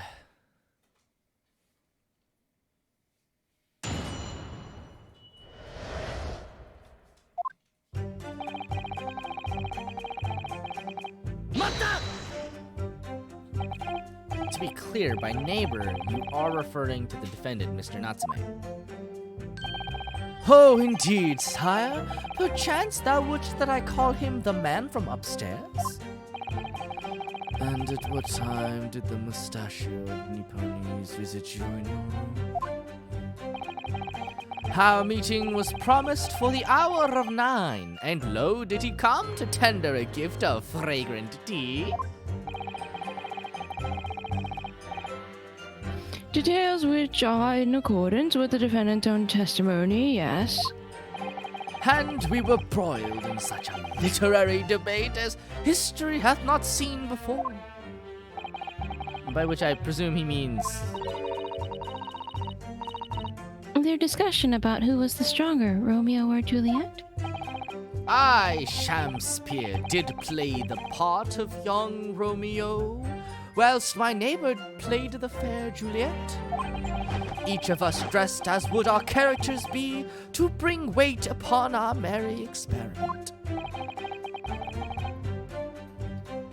I dare not imagine the scene. Frailty, thy name is woman. Canst thou imagine how dismayed I was? Yes, I had heard of the Eastern art of Jiu-Jitsu, but ne'er did I dream 'twould be a skilled practice by the comely maiden. Everybody knows. Everybody knows that Juliet from Romeo and Juliet was actually an isekai protagonist, and she was a jiu-jitsu practitioner in her previous life. That's the title of my new light novel coming out this summer. I was but a simple jiu-jitsu practitioner in modern-day Japan, and then one day I woke up and was a Juliet in Romeo and Juliet. Gotta get into some more literary debates. I mean, yeah, if all literary debates are this exciting, right? Juliet beat Romeo up. This is not helping her case. Why not? I believe... I can't take you seriously sometimes, man. Fuck you, Barrack Fancies. Why do you gotta be such a serious guy? He just takes everything in stride. He's unfucking flappable. I believe the court has heard enough about your earth-shattering literary debate. Perhaps you could reiterate your Oh my god, wow. Five gifted Oh shoves? my Holy goodness. shit, thank you. Riley, Holy. that's too much. What are you doing? Wow. Welcome, everybody, to the Woman Respecting Club. Ah. Now you can use your extremely cool Kiryu emote. And guess who drew the Kiryu emote? Is none other than Renu. How dare you? Listen, it's the best. Is it wrong to pick up boys in this fair Verona? Okay, do you want to know what's funny about that, though? What's actually extremely funny about that is is that Danmachi, or is it wrong to pick up girls in a dungeon, is not an isekai. Like it's straight up not an isekai. It's fantasy. I remember watching it and being like, really? Actually, I didn't realize it, but I was like watching it. I was like, wait, this isn't an isekai. It has like a lot of the same trappings, but it is not. Yeah. The main character just lives in that world. He's just kind of there. There's a couple other shows airing nowadays that are adaptations of manga that are also not isekai, but fall in the same genre as isekai, even though they're not about protagonists that get like transported worlds. Yeah. You stream for 7 minutes to legit just get the achievement in the Stanley Parable, or you don't play the game for over 5 years, just passing the incredible energy line we cultivated. Oh my god. Wow, that's an achievement. I would be afraid of fucking that achievement up. I don't know if I own the Stanley Parable, but I know that there's just a bunch of really fucked achievements in that game. I would be afraid of messing that one up and just like calculating wrong, even though like it says on Steam like when you last opened it. But wow, that's really cool. I'm happy for you. Congratulations. Yeah, congrats. See you in 10 years now. Oh, is there another one for 10 years? That's fucked. That's evil. This game is evil. You almost played 4 years ago and fucked it up close. Yeah, like what if I wanted to play the game again, right? I couldn't do it. Don't you dare. Man, it's funny. I remember when the Stanley Parable came out and it was like this it's like this interesting, statement about like game design and like what goes into making a game. And I feel like we've come so far along the like meta spectrum of like games at this point that it almost feels kind of cute in comparison. But yeah, that's a lovely game. I watched many a playthrough, and I've watched many of my friends play that game.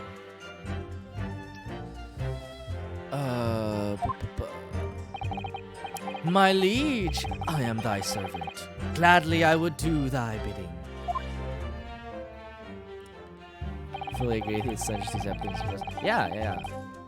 Well, I mean, it's funny because like games like really, games have come quite a long way in a very short amount of time as far as the medium goes, right? Like obviously like it took literature like a million years to become weird, right? It was like when we entered like postmodernism and that kind of era. But video games, have been around for like 50 years, right? And we're at the point where there's video games now that are like reading your file information and like uninstalling themselves. It's pretty cool. You wonder if the Ultra Edition comments on that somewhat? I feel like not really, but that's just a hunch that I get. But maybe, right? But I also wonder if it could. Do you know what I mean? Like, you remember when everybody thought like Spec Ops: The Line was like this really amazing piece of art because it was basically like a first-person or a third-person shooter, like a shooter game where it was just like, what if the main character of a shooter game is the bad guy, right? Yeah. It's like the BioShock. Let you know in 10 years. You know what? Yeah, for sure. It's like the BioShock Infinite kind of level of like, what if like you as the shooter man are a bad guy? Is everything predetermined? And it's like, yes, it's a video game. Everything is predetermined. It's like it turns out you're not actually saying anything like that overly deep about anything. But like a valiant attempt, and as an art form, games have come a long way. So, very good. Very good to see. Oh shit! Did I fuck this up?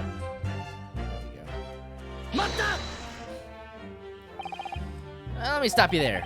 Mr. Natsume left your room at 11 o'clock. It wasn't until after 2 that the poison made you collapse. That amounts to more than 3 hours of missing time. If the defendant had really put the poison in your tea, that 3-hour window of time is something you're going to have to explain. Gladly, 'tis an easy task. What? What? I did drink of the tea not while my guest did tarry, but after he took leave of me. Faith, 'twas stone cold, but at 1 hour post midnight, verily were my lips parched. Objection! That's weird as fuck. Part of the reason critics really like Spec Ops The Line was also because it was a literary reference. You know what? Okay, I totally forgot about this aspect of Spec Ops The Line. I promise I'll get back to the game. But this is a particular area of interest for me as a student of literature. I totally forgot that people loved it because they thought it was so smart that it referenced Heart of Darkness, right? Joseph Conrad's like Heart of Darkness.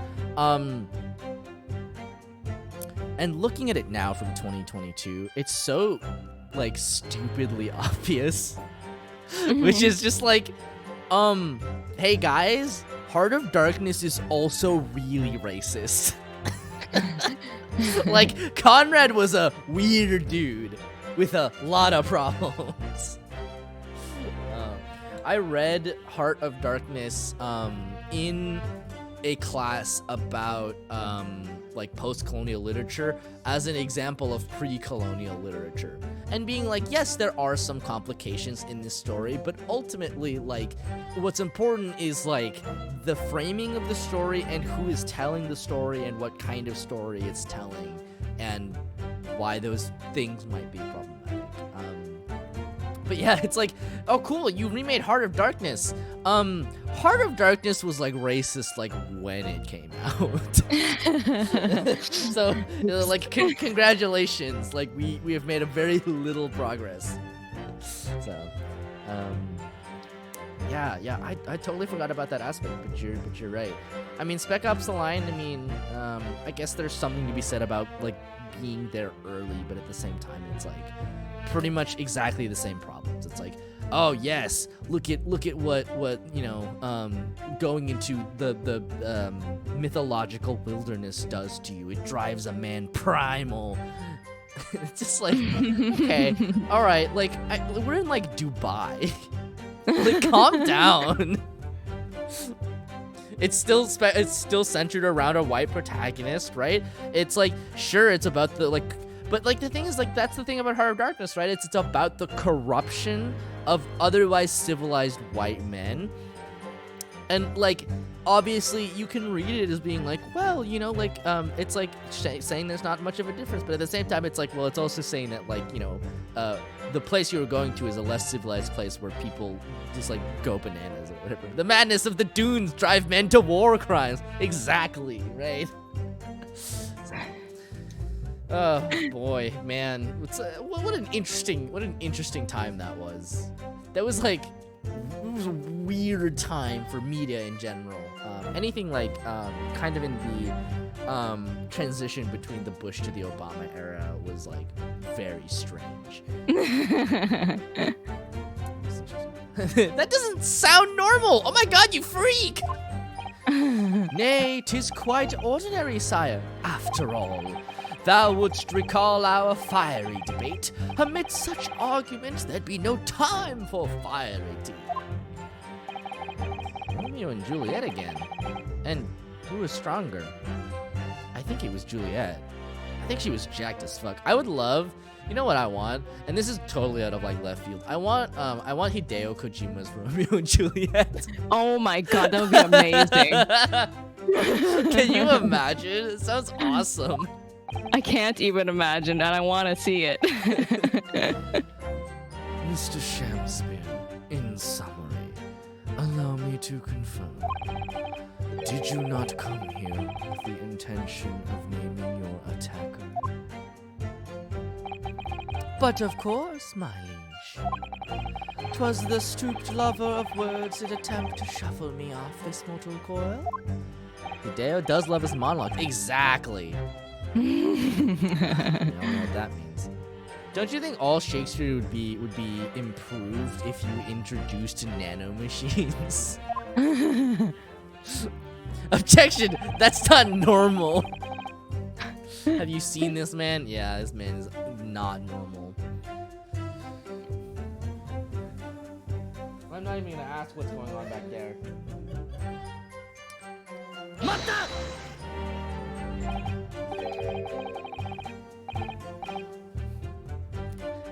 So, you didn't have any kind of evening meal? Dinner? Supper? Do I look like I could afford such things? I am an actor. You want Guillermo del Toro and Hideo Kojima's Romeo and Juliet? That sounds Do it. amazing. That My looks nanomachines make for a happen. horse, son. That sounds fucking awesome. I would love Romeo and Juliet, except there are nanomachines and like Fae horror. It would be so fucking bomb. horror.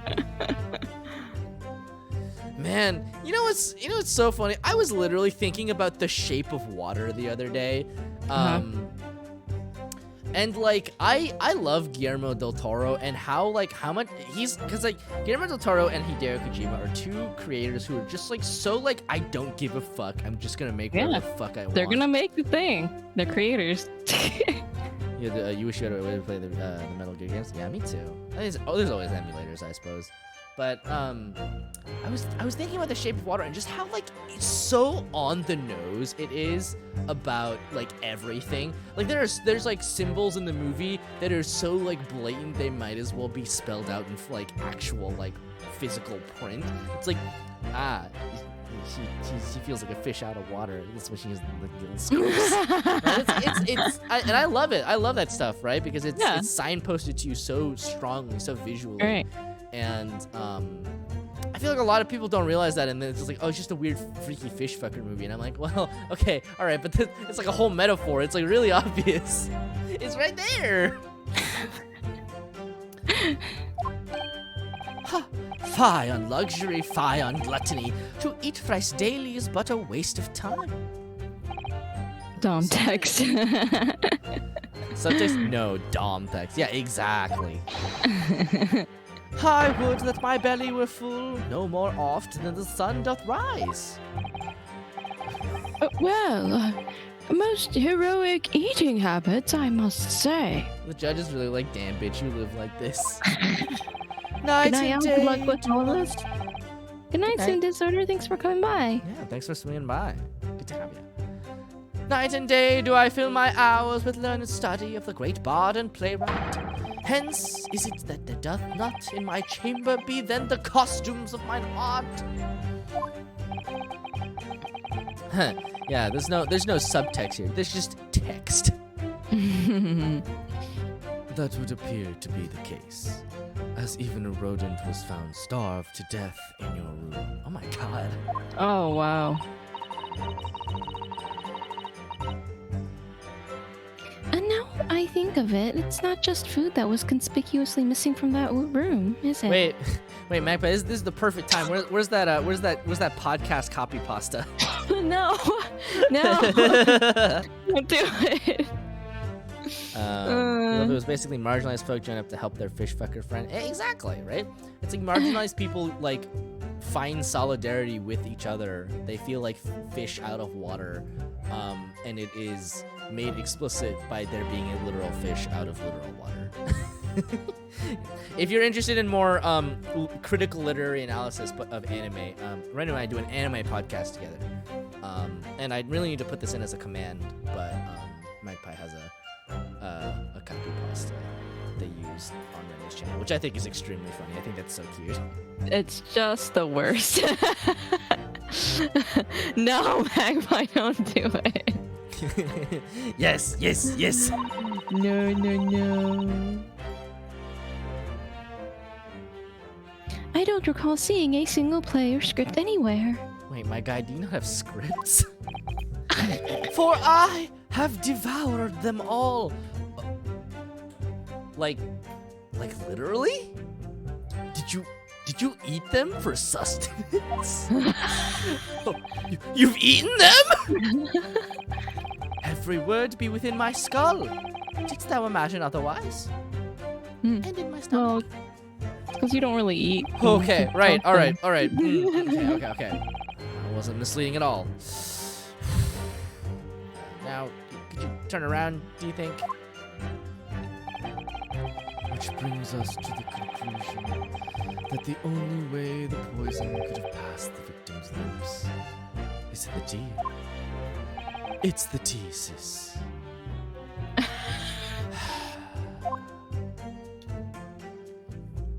Maybe it was lead poisoning from the ink. It's possible. Personally, I think it was a gas leak. buildings of that house have all been filled in. Oh yeah, there it is. Let's go. You can follow the Absolute Territory podcast on the YouTubes or on the website. And if you love the cast, you can support us on the Patreon. Why? Why would you betray me? We have to embarrass you. It's the law. A historical artifact of the now defunct window tax. We learned a lot about the window tax last game. Yeah, you're right there. All bricked up horribly. But as it happens, there's a little part of the brickwork at the bottom corner that's been opened up. I was looking in through the gap. This stream is sponsored by Raid Shadow Legends.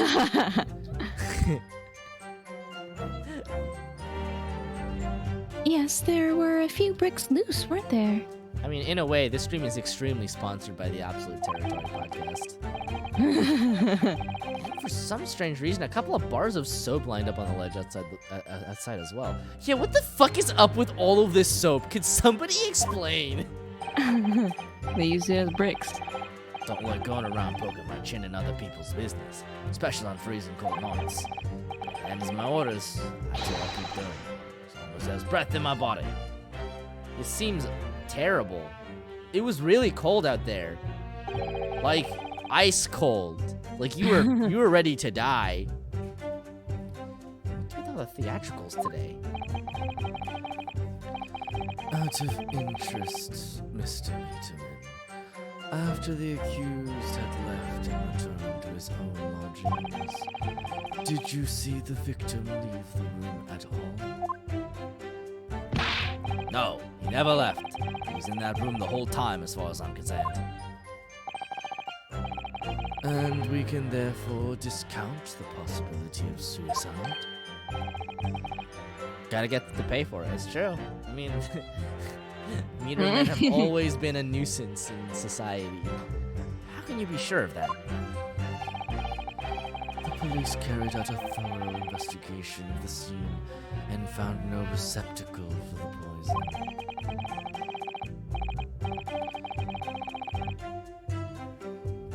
You have to drill that.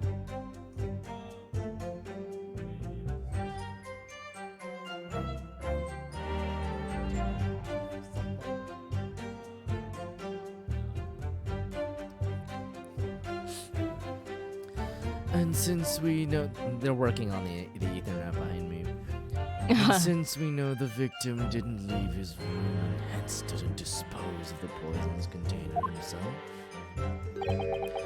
it's clear that this was no attempted suicide. Only the culprit could have removed the receptacle. Ah, yes. Lucidly explained, Counsel. Thank you. It really was. You can't argue with that logic.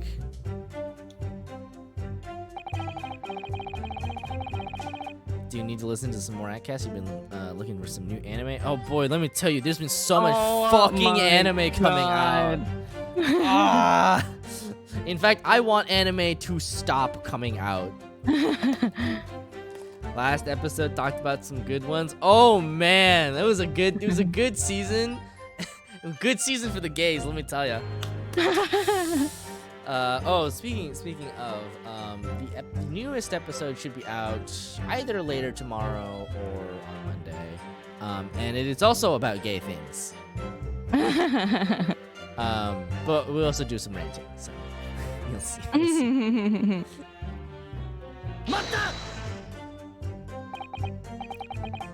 You say a short little round back Eastern fella, so you can't be sure it was the defendant then?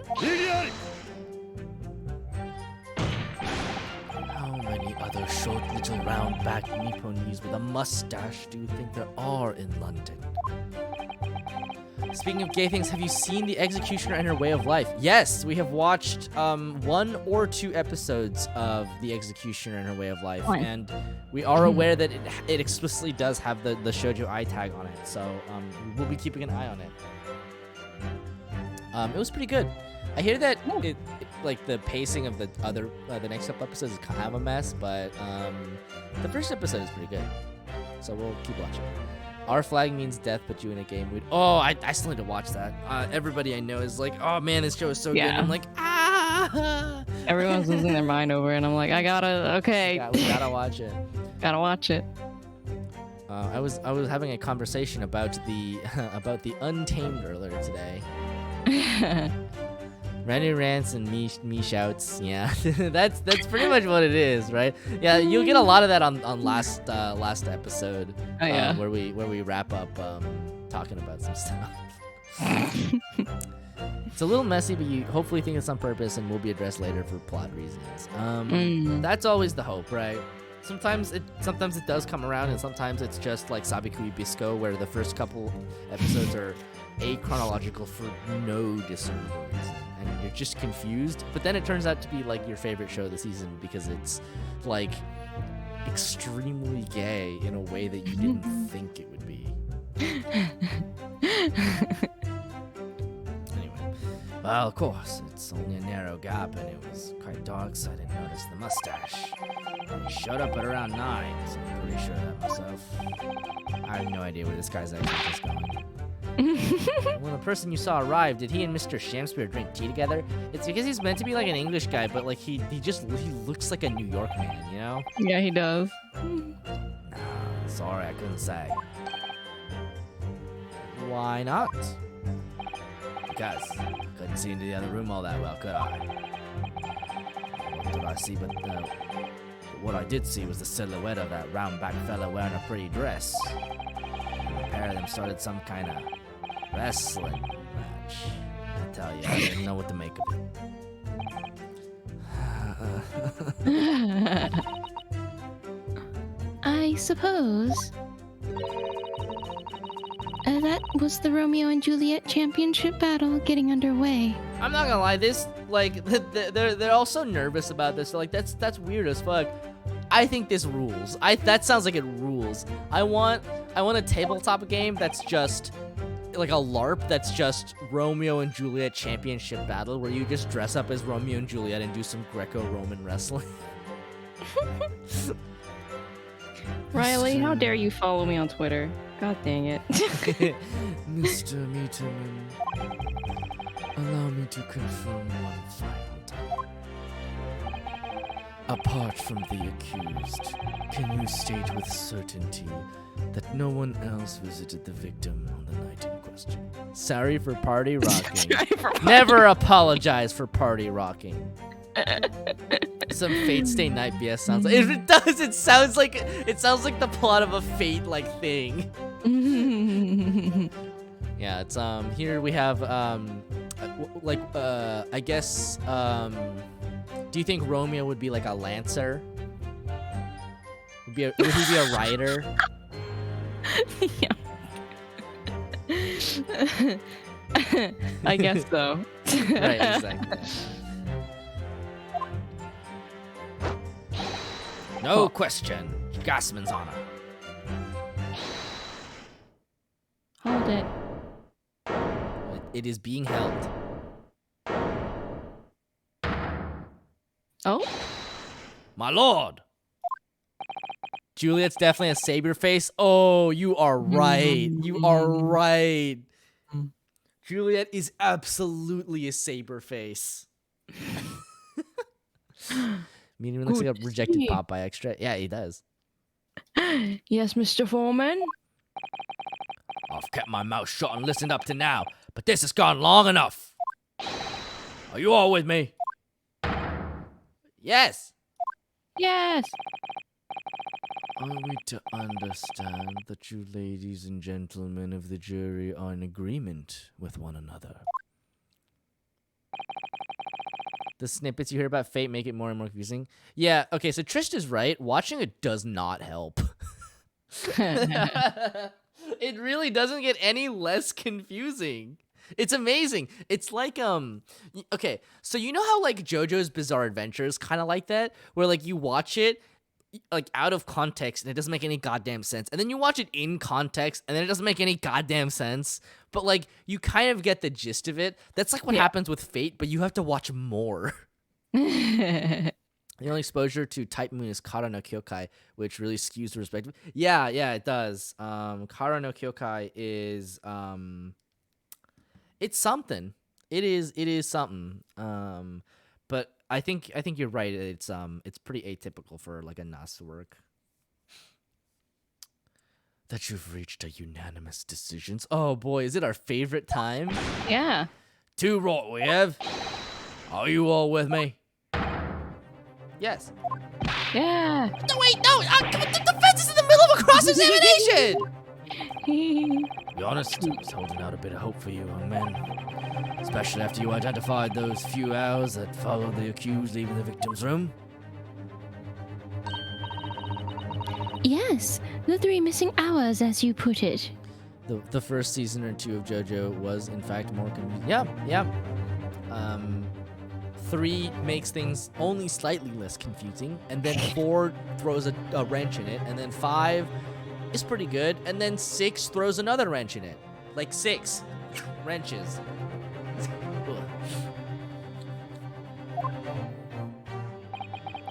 But in the end, what difference do they make? None as far as I can see. And since that's now apparent, there's really no reason to delay our decision any longer. Like I was saying before, if I don't take 5 bob home home with me tonight, the missus will blow her top. I feel bad for this man. What's that? Sorry, I didn't quite catch what you said. Very well. Let the court be apprised of your decisions. Oh, baby. Ladies and gentlemen of the jury, you will state your leanings as to the defendant's culpability. 有罪 有罪有罪有罪有罪有罪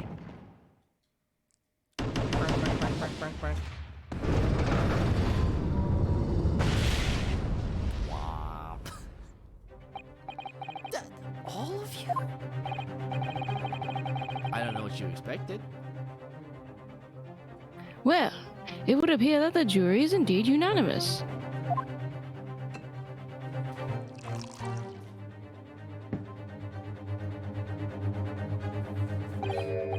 So, this time at least it seems justice will be done. All's well that ends well, as they say.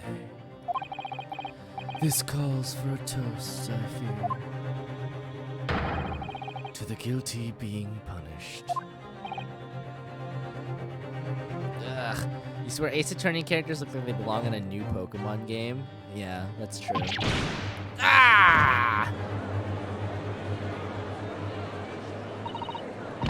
But that also kind of just like, it kind of like goes to speak about the design of new Pokemon characters also.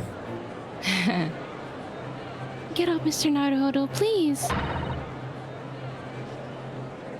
The trial isn't over yet. What do you mean, Miss Susato? What about the information I found in this encyclopedia of British law I have? Are we really just gonna rediscover this whole thing all over again? Guess so.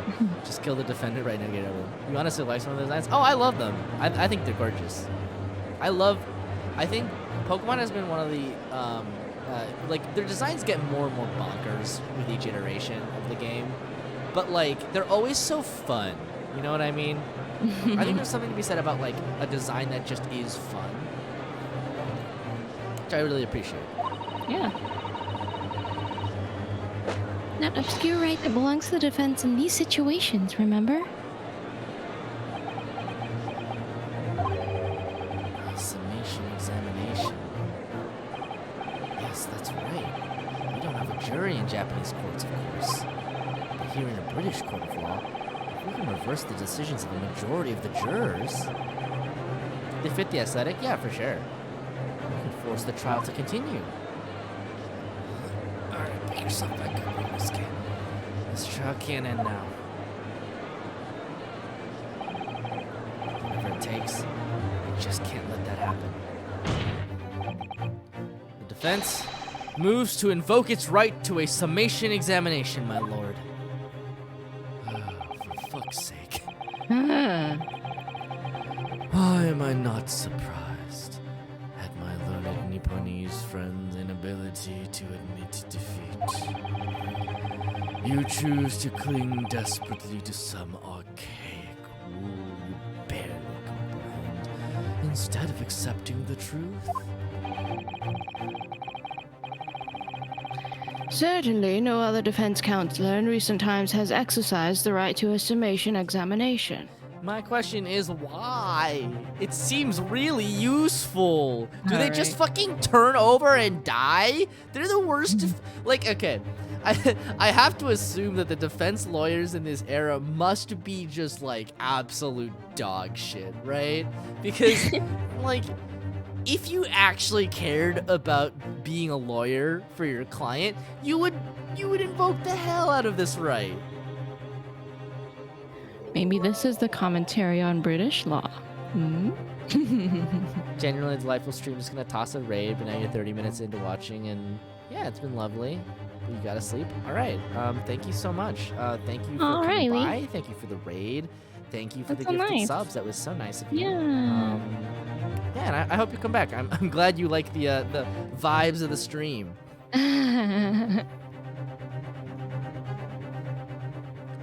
They probably don't believe in their chances opposite of the Reaper the Bailey. Yeah, but he doesn't prosecute cases that aren't ours. So like it must suck to be accused of a crime here, right? Like it must be awful. It's like, oh, the prosecutor's like, okay, so we got some witnesses and some evidence, and we think your guy is guilty. And the defense lawyer just goes, shit, man, you're right. You are right. He is guilty. Oh, boy, I'm sorry. I'm sorry I could do nothing for you. Van Zeeks and the guys against look like pilot Gundam. They do look like they're Gundam pilots, but that's because Gundam pilots are like designed to look amazing, right? Like fucking like Char, like he dresses like Van Zeeks, and you're like, why do you dress like this? Because we're in the future and you have like mechs, full body mechs that you fight in, and you're dressed like a Baroque inquisitor. Because they all know that once the jury's mind is set, it cannot be altered. That doesn't seem correct. We'll just let roll over. Isn't that how defense lawyers feel in modern Japan? So okay, this is complicated. They're wearing colonial outfits. Yeah, right, exactly. Well, okay. I mean, we can get into an entire discussion about Japan and colonial aestheticism. But if you want to listen to that conversation, you can listen to the podcast. Zeeks, that is demonstrably not true. Exactly, right? So the thing about defense lawyers in Japan is it's a very weird situation because technically they do have to exist, but in Japan they have a really high conviction rate because prosecutors don't actually bring cases to court unless they're basically guaranteed to win.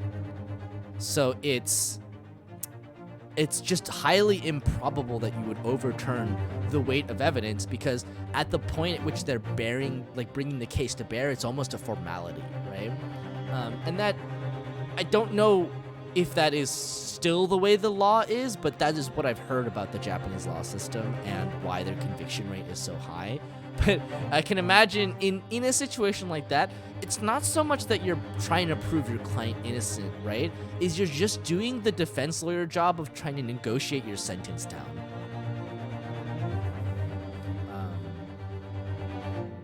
Yeah. So that's interesting. I don't remember if you read this. Nevertheless, the right remains and must be upheld. The defense counsel's request is granted. You're going off the lawyer Yakuza games, DBH. Yeah. All right, Renu. What do you have to say about that? Going off the lawyer, the Judgment games? Well, in Judgment, you're a defense lawyer and you win. So I think you're completely false. Like, everything you don't said you win by was like false. punching people? Isn't that your Um. primary mode of investigation is to punch people? Okay, but they started it. Oh yeah, of course. That's extremely funny. Actually, I have a question. What is it about Japanese law games and having the lawyer also be a detective? Is Yeah, there right. like okay, so I can only think of two off the top of my head, right? But it's one of those situations where it's like if I had a nickel for every time there was a defense attorney game where you also had to be the detective for your own defense, I would have 2 nickels. But it's weird that it happened twice. I think it's because, as a lawyer, you're presented with the facts and stuff like that. Like, if, like, for example, if you're the prosecution, you're presented all the evidence and stuff by the police, for example. Mm-hmm. And so games want to make that part fun rather than you just reading things presented to you by making you also participate in the investigation. Yeah, it was the case and then gets socially disbarred. Oh, fuck, bummer, man. Law games and disbarment. Name a more iconic duo. It was so good in Ace Attorney, they did it twice in Ace Attorney. Yeah. It's dramatic. You feel like law shows do that a lot in general? Okay, yeah, that is very true. In general, law shows, especially American law shows, have that kind of like vigilante justice sort of vibe to them because discovery as a process is rather boring. So instead of discovery, you do your own investigating. Like the Law and Order shows, I know that they do it a little bit differently by basically they'll divide the episode in half, where the first half is the police like finding the criminal, and then they arrest him, and then the prosecution does the trial in the second half where they try and get the criminal convicted. And so that kind of avoids the problem of like the prosecution being their own investigator. Right. Also, this is really funny. I realized that the like point reward things, they don't show up properly in the stream chat, so it just looks like Keter said maybe I should become a lawyer if I can just use my fists. And you know what? Good for you. Maybe I should just become a lawyer if I can just use my fists. Nobody told me this was an option. I wanted to become a yakuza. God damn. This court will proceed with a summation examination as outlined in the Encyclopedia of British Law. Thank you, my lord. Are you and your fellows prepared, Mr. Foreman? Believe me, my lord, we all know about this young lad's tenacity. And we're ready for it. Very well. In that case, ladies and gentlemen of the jury, I hereby call upon each of you. So chronologically, this is our 3rd case, 4th if you count the one in Japan, I believe, because we had our opening case, and then we had the Clouded Kokoro case, and now we're in the 2nd Clouded Kokoro case. I think. But if you count in the initial tutorial trial we did in Japan, then it's the 4th case or 4th trial chronologically that we've been shown. You finally done as young as been doing it to a lawyer's. It looks the same. You know, this is funny. I was watching a video of like somebody like looking at an Ace Attorney episode and being confused about the badges, and I think that's just a really like Japanese thing to have a badge, like just a pin that like displays what kind of job you are. Mm-hmm. I think that's so funny, and also kind of cool. I feel like we should implement that. You know? Yeah. Where's our badges? Where's our cool pins?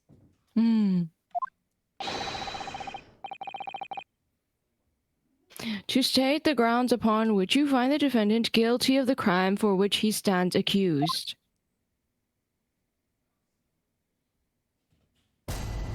Judicial findings. Gotta get a restaurant worker's badge? Oh yeah, obviously.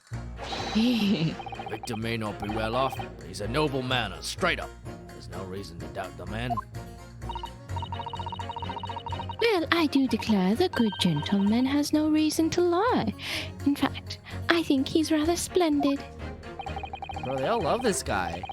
They're eating him up. Just look at the accused by comparison. He's Japanese, stoops all the while, and has a mustache. Very fishy. There's no evidence to suggest the gangling actor is a fraudsman.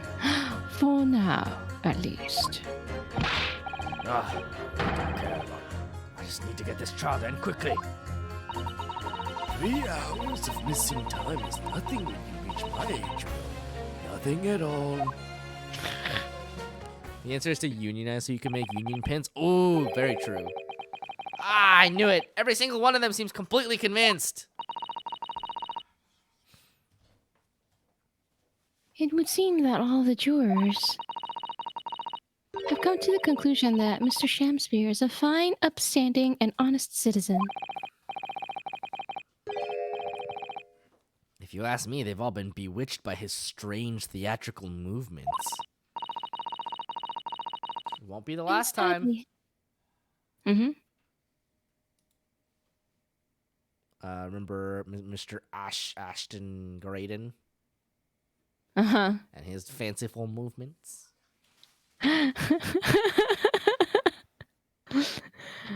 And sadly, nothing Mr. Natsume has said appears to have registered at all. Well, here goes. Let's not forget. I've pleaded with the jury on Soseki-san's behalf before and it worked. So, you never know. Before we begin, it might be an idea for me to remind you exactly how a summation examination works, Mr. Naruhodo. We don't need it. We just played the other game. Oh.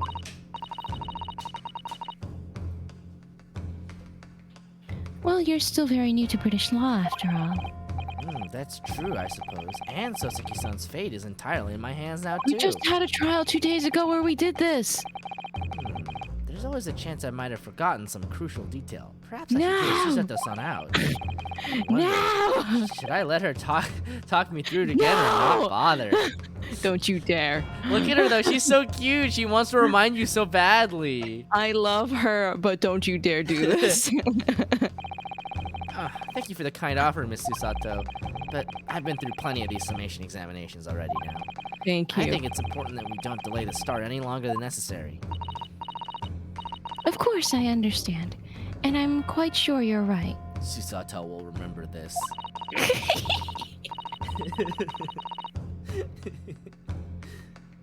If you're confused by anything at any point, you can turn to me for advice whenever you like. I'll be here for you. The key to this is really listening carefully to each juror's statement. Finding two that are contradictory and pitting the corresponding jurors against each other. If you're gonna sum it up like this, why would you even bother asking for an explanation? Without further ado, please, counsel, proceed with the summation examination. Hurry the F up. Yes, my lord.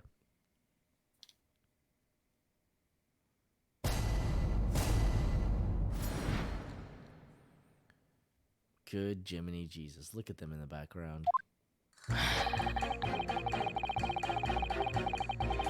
Well, there are plenty of people in London who seem noble but poor. Couldn't some of them also be liars? I've no doubt about it. That shaky client of yours, for example. Absolutely not. Mr. Natsume's no liar. He's just a starving artist. The point is, the only thing that passed the victim's lips that night was that Japanese man's tea. Take the gas man's testimony into account as well, the truth couldn't be any clearer. That's alarmingly logical. Let me be frank here. I'm a gentleman with a gentleman's values. Turns out that old Shakespearean chum is a rotten lie after all. I'll gladly change my decision about the defendant. I'm sure my fellow gentlemen on the jury would do the same. Isn't that right? Well, yes, perhaps. I don't see it happening. What's that elderly gentleman here, you know? You'll have to speak up. Look, I really don't care about all this nonsense. I just need this trial to be over. How many gentlemen do we actually have on the jury then? All right, sir, I may hold you to that. Don't forget what you said.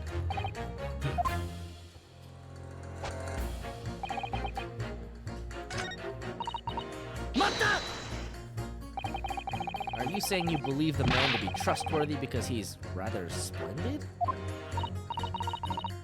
No, that's not what I said. The point is, the man is the victim here. What reason would he have to lie? And yes, he is rather splendid. So will you say, yet again. Meanwhile, the man who stands accused behaves so suspiciously, it's exhausting to look at him. I mean, it is exhausting to look at him. Because he's so anxious. I'm afraid he's not splendid at all. Splendid logic there, madam. Thank you so much.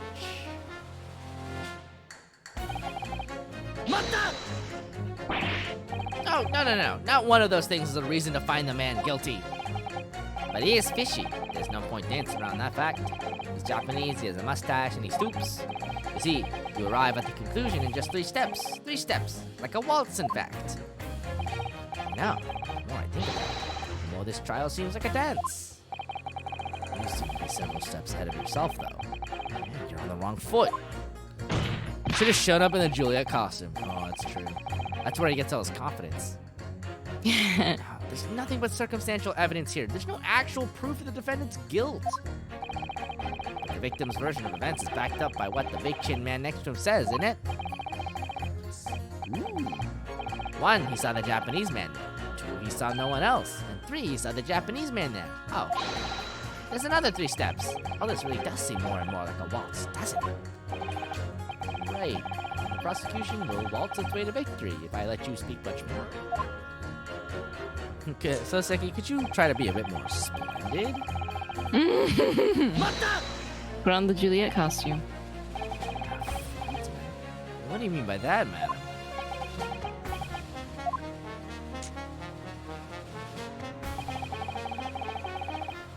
It really is a most tiresome problem for the company. Most irritating. We can be absolutely certain that a customer is stealing from us, but without hard evidence.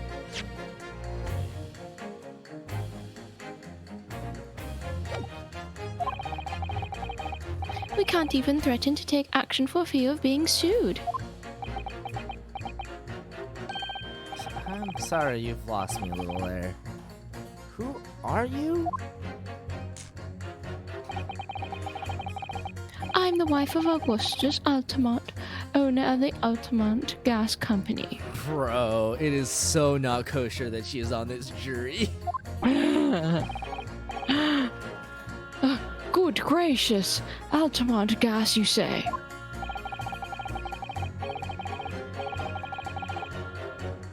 Gas is the future of energy in this country and around the globe, but proper handling is essential.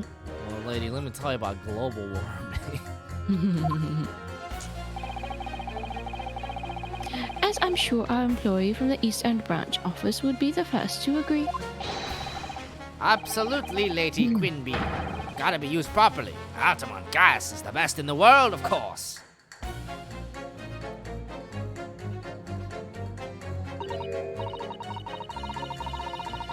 I think we may have solved the mystery of the bow from earlier, Mr. Naruhodo. Right. Without indifference to his employer's wife, did he?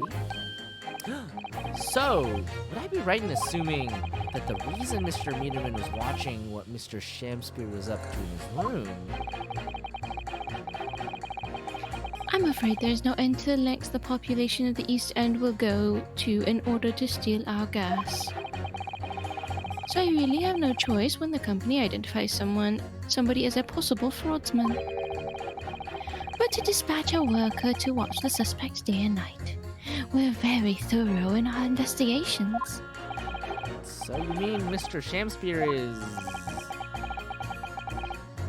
I wouldn't come out and say it in public, but you can finish that sentence with a grubby little gas thief. Hot damn, madam. You have noticed the public gallery in here, have you? The eye of man hath not heard, the ear of man hath not seen. Faith, wouldst thou wound me with thy words, were I to let them penetrate the skin? But seraphs hear not insults, only choirs of angels and song.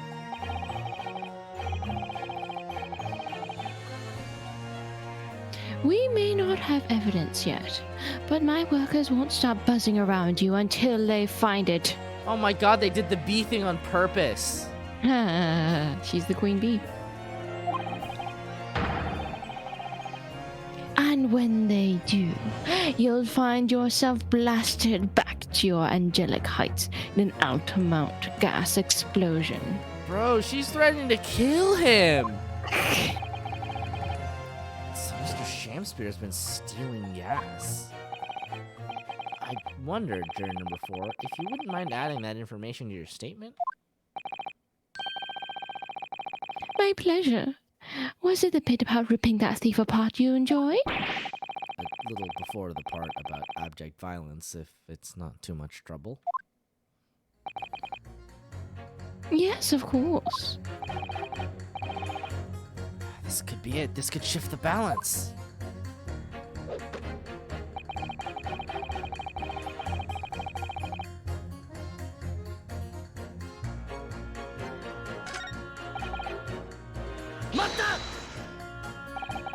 You keep talking about needing to take home some money. What's that all about, sir? Finish last, that's what it's all about. What's that? Talking about the derby at Hyde Park. It was the Queen's Cup last week, wasn't it? A derby? Bro, did you lose all your money in horse races? Ooh, I would be pissed if I was your wife. Mm-hmm. It was a dead cert, that's the thing. I couldn't lose. So I took my wife's secret savings. Like, That's Then- even worse. that hopeless old mare went and did the unthinkable. Oh, that stupid Finnish lass. Oh dear. I think it's clear what happened, isn't it? Oh no. He's going to die. Yeah, she will kill him. He can't show up for the next jury because he's dead now. This is the day the missus uses her savings for a trip down the pub. Oh, Come on, man. it's business line now. Just give it up. No, that's not gonna happen. Oh my god. Maybe you should stop stealing from your wife. Holy shit. What do you really mean by that, sir? Well, I'm not one to boast. But I get up at 5 every morning, I do. At 5?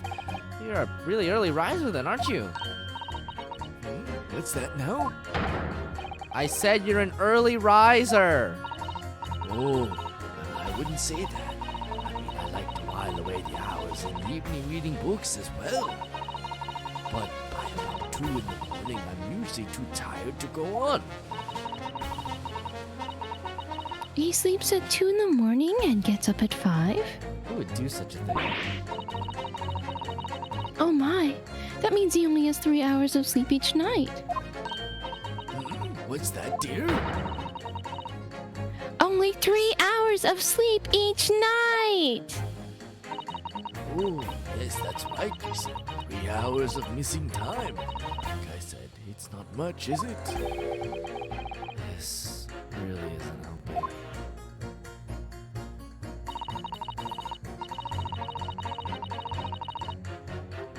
The key to summation examinations is identifying contradictions between jurors' statements, Mr. Naruto. Right. Right, and once I found 2 jurors whose statements can't coexist, I need to pit those jurors against each other. Fight, fight, fight. Hey, Then hopefully, when they see that what they're saying doesn't make sense, they'll change their leaning. yes, and if you're able to change the minds of a majority of the jurors, the trial will continue. But conversely, if you're unable to do that, the judge will declare the trial over and move to adjudication. And I can't let that happen. Somehow or other, I have to turn this trial around.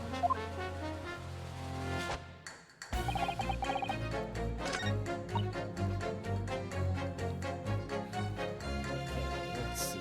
Hit.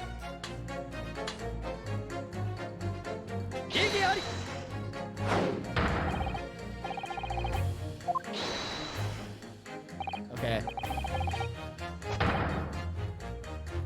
All right, just 1 second. Huh?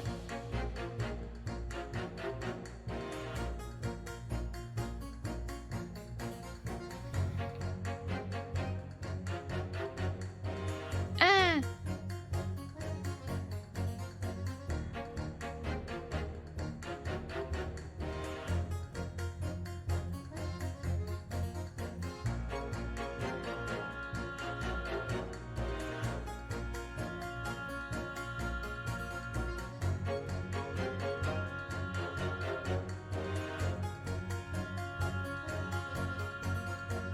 How's Moscato? It's good. I'm almost finished with it. Tastes sweet. It has like a floral aftertaste. We also have a lemonade Moscato that it's fine, but it's like not as good as the peach one, you know. Because it's sour and sweet, but the aftertaste on the peach one is way better.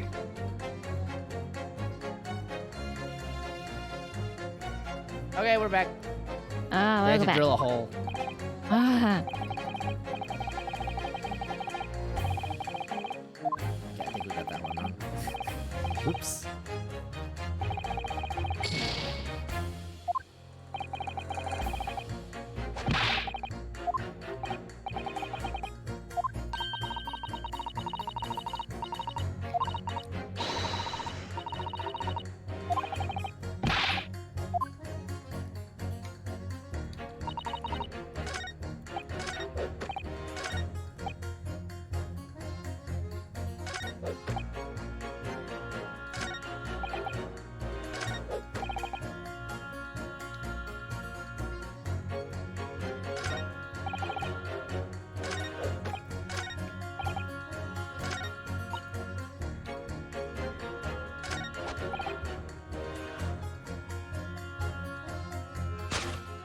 Maybe just these two then, I'm guessing.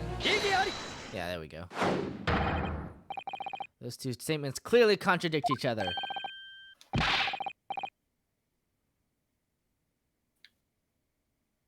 Good gracious. To whose statements do you refer, counsel? Juror number 1. Oh, what are you yelling about, lad? I presume you've heard juror number 4's statement made by the wife of the owner of Altamont Gas. Well, yes. The victim, who you claim to be a noble, straight up, man. In fact, turns out to be a common thief. So the good lady says. There's no evidence, is there? You and I both heard him say as much. It's true, we don't have evidence as such. Yet. But the claims aren't baseless, you know. What? You heard me. Seeing as his operation has already been compromised. I would suggest that the court hears testimony from our East End branch office employee over there. I'll do whatever you say, my lady. Gasman's honor.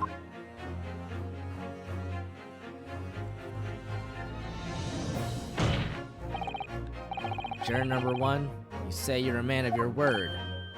If you could show that Mr. Chancellor was a liar, you assured me that you would reconsider your decision about the defendant's guilt. Oh, yes, I did say that. And as a man of honor, I'll hold to it, as I'm sure the other gentlemen of the jury will. Me? Oh, well, yes. And now that we found out the man's a liar, perhaps we ought to consider the matter further. Well, if I'm perfectly honest, I haven't heard half of what you've all been saying. So if this means you'll recap a few points, that would suit me down to the ground. Oh no, I'm not having any part of this. I want this trial over and done with. In that case, I shall change my leaning. So, Mr. William Shakespeare, if that is your real name, we of the jury demand to know exactly what kind of a man you really are. Show me what kind of man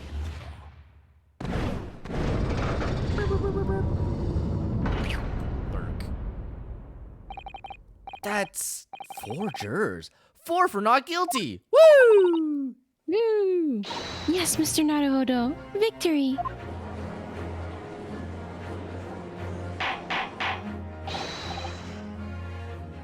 Order! Order! Well, this is quite extraordinary, I must say. As a result of the defense's summation examination, the jury's leaning has changed.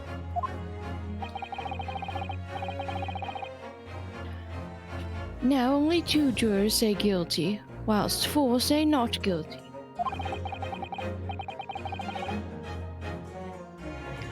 I therefore declare this court to be in a state of disaccord,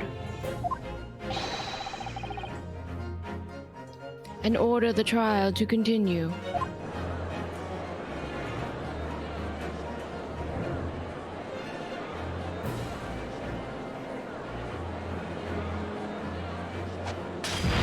There it goes.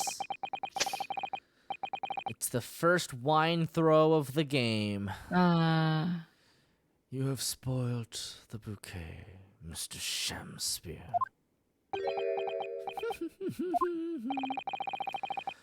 The ladies and gentlemen of the jury now find they are unable to trust you, the victim.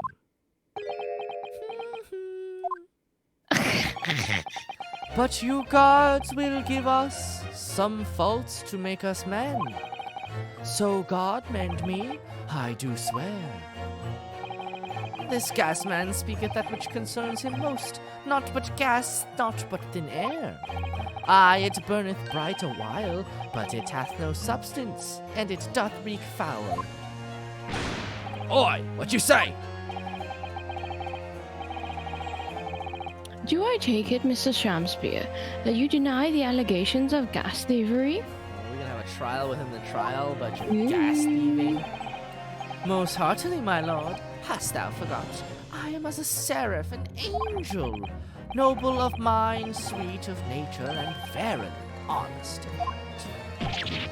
Ah, thou mouth pompous beanpole, just 'cause I haven't got the evidence yet. Mr. Shamspeare, if in fact you are not noble of mind, sweet of nature, or honest of heart, if you are a liar, then your testimony should have no sway in this courtroom. It is my considered opinion that at the present time, no other possible culprit of this crime has been identified. All testimony heard by the court thus far heavily implicates the defendant. In short, it would not be unreasonable at this stage for me to rule on the case. Oh no! But the jury's leaning not guilty. How dare you? However, in light of the fact that the jury has expressed concern about the fidelity of this witness, Yeah. I believe it would be inappropriate for this court not to pursue the point further.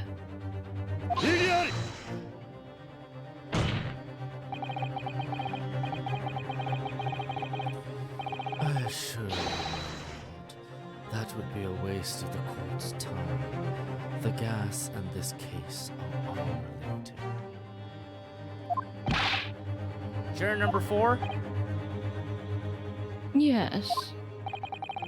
didn't you say before that although you had no hard evidence to prove this man had been stealing gas, you have strong grounds for suspecting him? That's right. We do. Don't we, worker? Absolutely, Lady Quinby. Gasman's honor. Very well then. We will hear your testimony now. You will tell the court precisely why you believe the victim, Mr. William Shamspeare, has been stealing gas. Yes, my lord. It will be my pleasure on the Ultimate Gas Company's.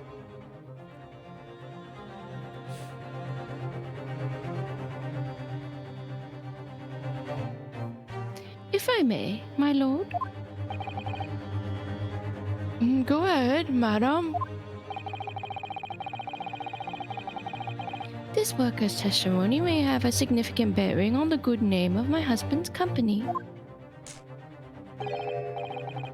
Therefore, I should like to take the stand alongside him in a supervisory role, if you wouldn't mind. Wahoo! Oh yeah, sweet as honey. Oh yeah. What? goodness.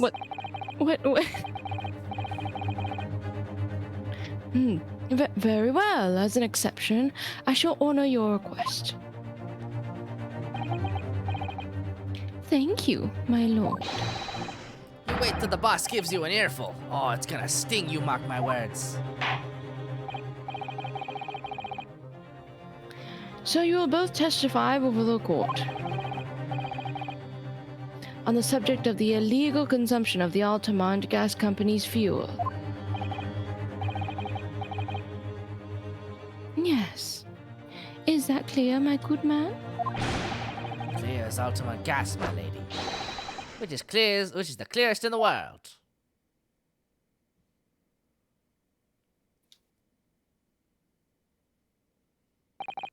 Do you think the gas has gone to his head, Miss Susato? Very dedicated. I think the man is just a very dedicated employee, Mr. Naruhodo.